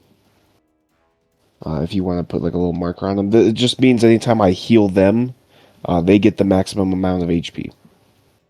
Okay. From that heal, and then I'll do my last movement to here, and I will end my turn. All right, Barnaby. Hey Adam, I know you said the ceilings are 20 feet high. Does there appear to be any ledges, or is it just, walls to ceiling? You don't see any ledges, and just as a reminder, it's 20 feet high once you get to your northwest. It's broken above you right now because a bell fell through, so you can kind of see a broken part of the ceiling, and then above to the 20 feet. But like to your east right now, it is not 20 feet. All right. I am going to go ahead and I'm going to cast Blade Ward on myself. And then I'm just going to go ahead and move. Now, I know that you said it's difficult terrain, but since I'm small, is it difficult terrain for myself as well? It is, yeah, because the difficult terrain is based on the texture of the ground, not based on the tightness of the spaces. All right, I'm going to go there. I've got Blade Ward on. I'll go ahead and concentrate on that, and I will end my turn. All right, before Glory's turn. So, Artem, you are currently on the ceiling, yes? Yep. Okay, based on your passive perception, you were not able to see this creature that was right next to you. So revealing that now, you cannot technically see it mechanically. It is going to attack you. Once it attacks you, the first attack is going to be at advantage, and then the next two you'll be able to see it. So it is going to attempt to bite you. I'm going to do a luck point to make it not advantage. Okay, so this will be straight up. 8 is going to miss. It will follow up with a claw attack. 12 will miss. Follow up with another claw attack. 15 will miss. So is your AC is 18? No, 15 would hit me right now because I'm not blade songing, but I'll do a shield. Okay, you cast shield. Go ahead and burn that slot. Okay, and much like what Caliban saw, you're going to notice as this one goes very narrow through the tunnels and so forth, moving further in. And then you will see suddenly another one appears. Again, you don't see it at first, but it is going to attempt to strike you as it slithers across the ceiling. That'll be a critical hit because the first attack you don't see coming. So this is a piercing critical. Okay, maximum damage plus normal. All right, and the max he could deal is another 12, so that's going to be 19 points of damage from that strike. And then that's the first attack. He's going to follow that up with a couple of claws. Those two are going to miss. And very similarly, you're going to see as he moves, he's going to move off to the east as he pulls himself through these very tight tunnels. All right, we move to Glory's turn. All right, I'm going to move 30 feet.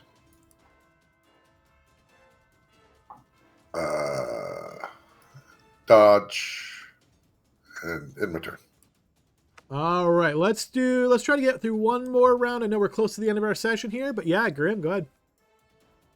Where is he? Where are they? They're in the ceiling. Camouflage is. Okay, I'm going to. I can't see the corner. I'm going to head back this way. 10, 20,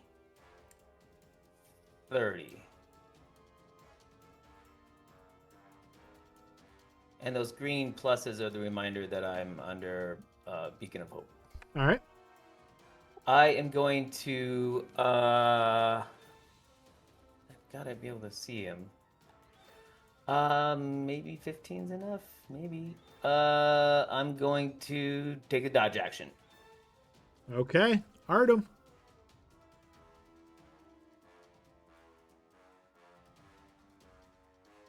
Okay, Artem is going to call out in Draconic.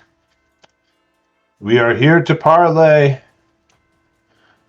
We do not wish to destroy you.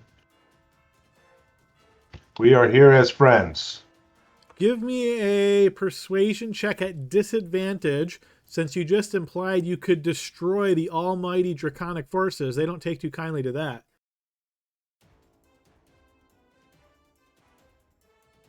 Can I spend a luck point to make it just a flat roll? Sure.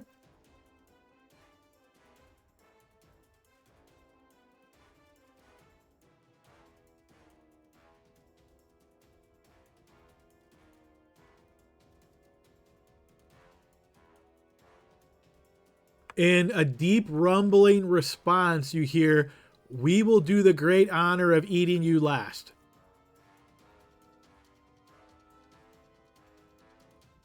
Okay. I'm going to move here, and I'm going to activate Blade Song.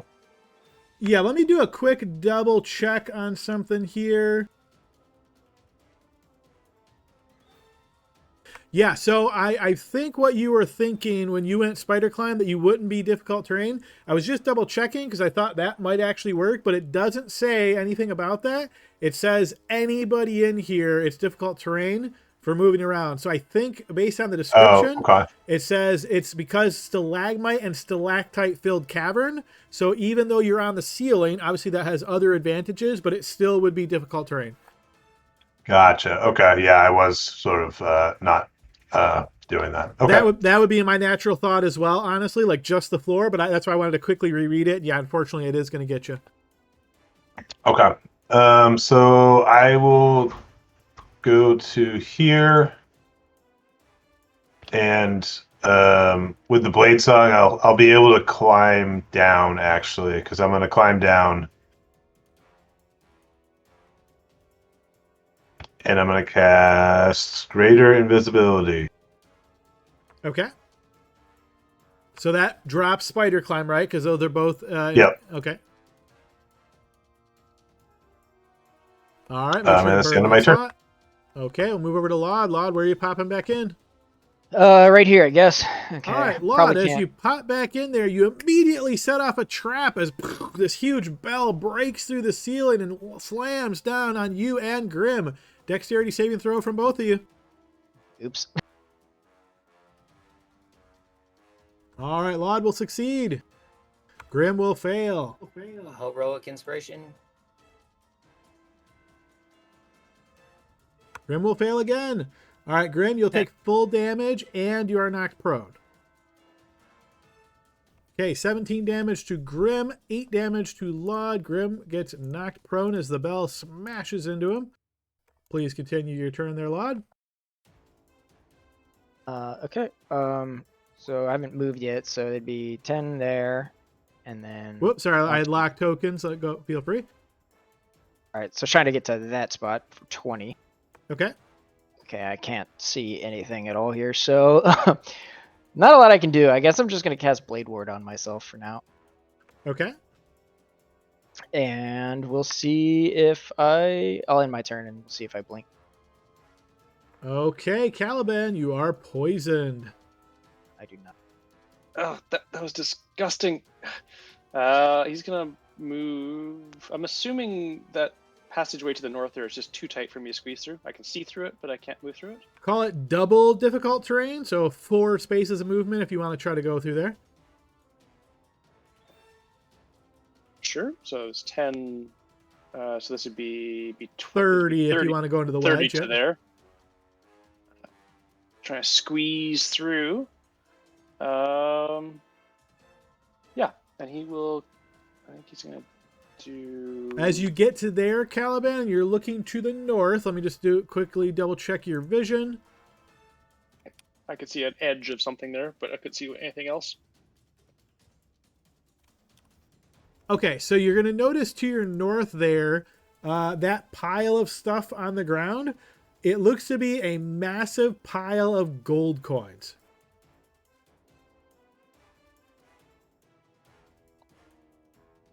Okay. And the other thing you can probably see there, it looks like the gold is interspersed with dragon bones. I think I found the horde, and I will also cast Blade Ward on myself. Oops, only once though.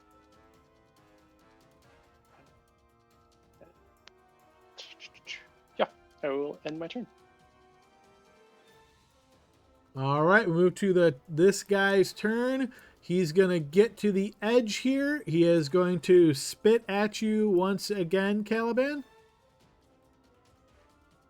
This spit flies over your head, it hits the back wall, and then he's going to move.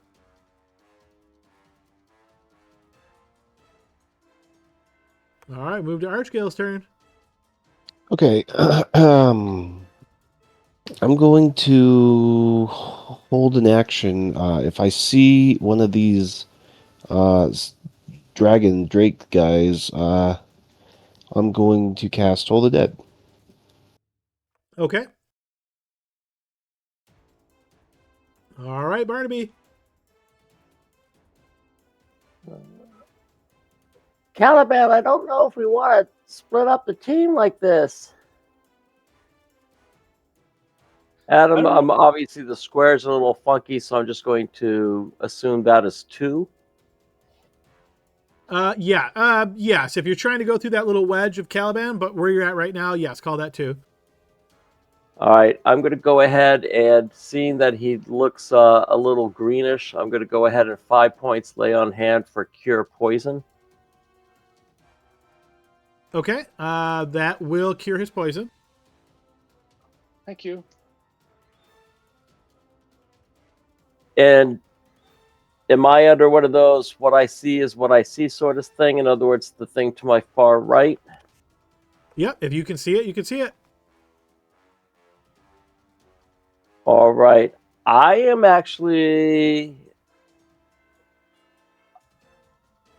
just going to go ahead and I'm going to say... Barney, maybe we can get the staff. Find the staff.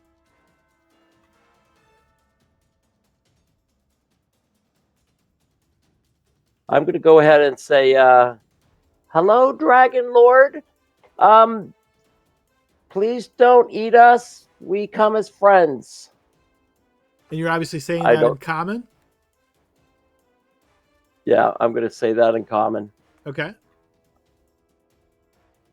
And then I'm going to go ahead and go back 1 space there, and that'll end my turn. Alrighty, this guy's turn.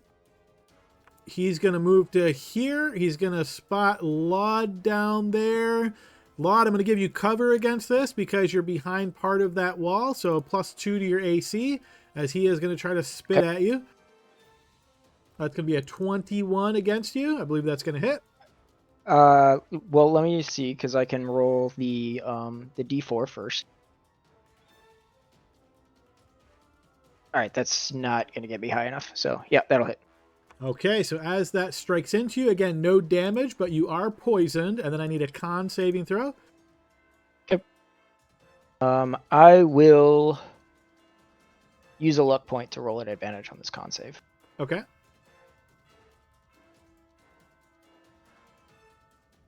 I don't know why. Yes, no additional effects other than the poison. Okay. All right, then you're going to see him once again serpentine through these very tight passages. Okay, this one's turn. All right, he's going to move. You guys can hear the sound of him moving, but you don't see him. Okay, Glory. 30 feet to there. And what, I still don't know what's going on. Dodge. All right, at the top of the round, we're going to go ahead and pause it there, but as a little teaser here, Barnaby, as you're standing there, and maybe Laud, maybe Artem, I will say you guys notice this sort of flash to your northeast, primarily Barnaby, Laud, and Artem northeast for you guys. You see like a flash as it seems as though something is solidifying over there. All right, guys, we'll go ahead and pause and take our, we'll end our session here. We'll pick up next week. Hope everybody enjoyed this one. When we come back next week, we're in a very tight bind as you guys are in this very tight area. So we'll see how that goes. Hope everybody enjoyed it. Have a great week, everyone. Bye, everybody. All right, have a good Good night, weekend, guys. everybody. You Bye, guys. Good game.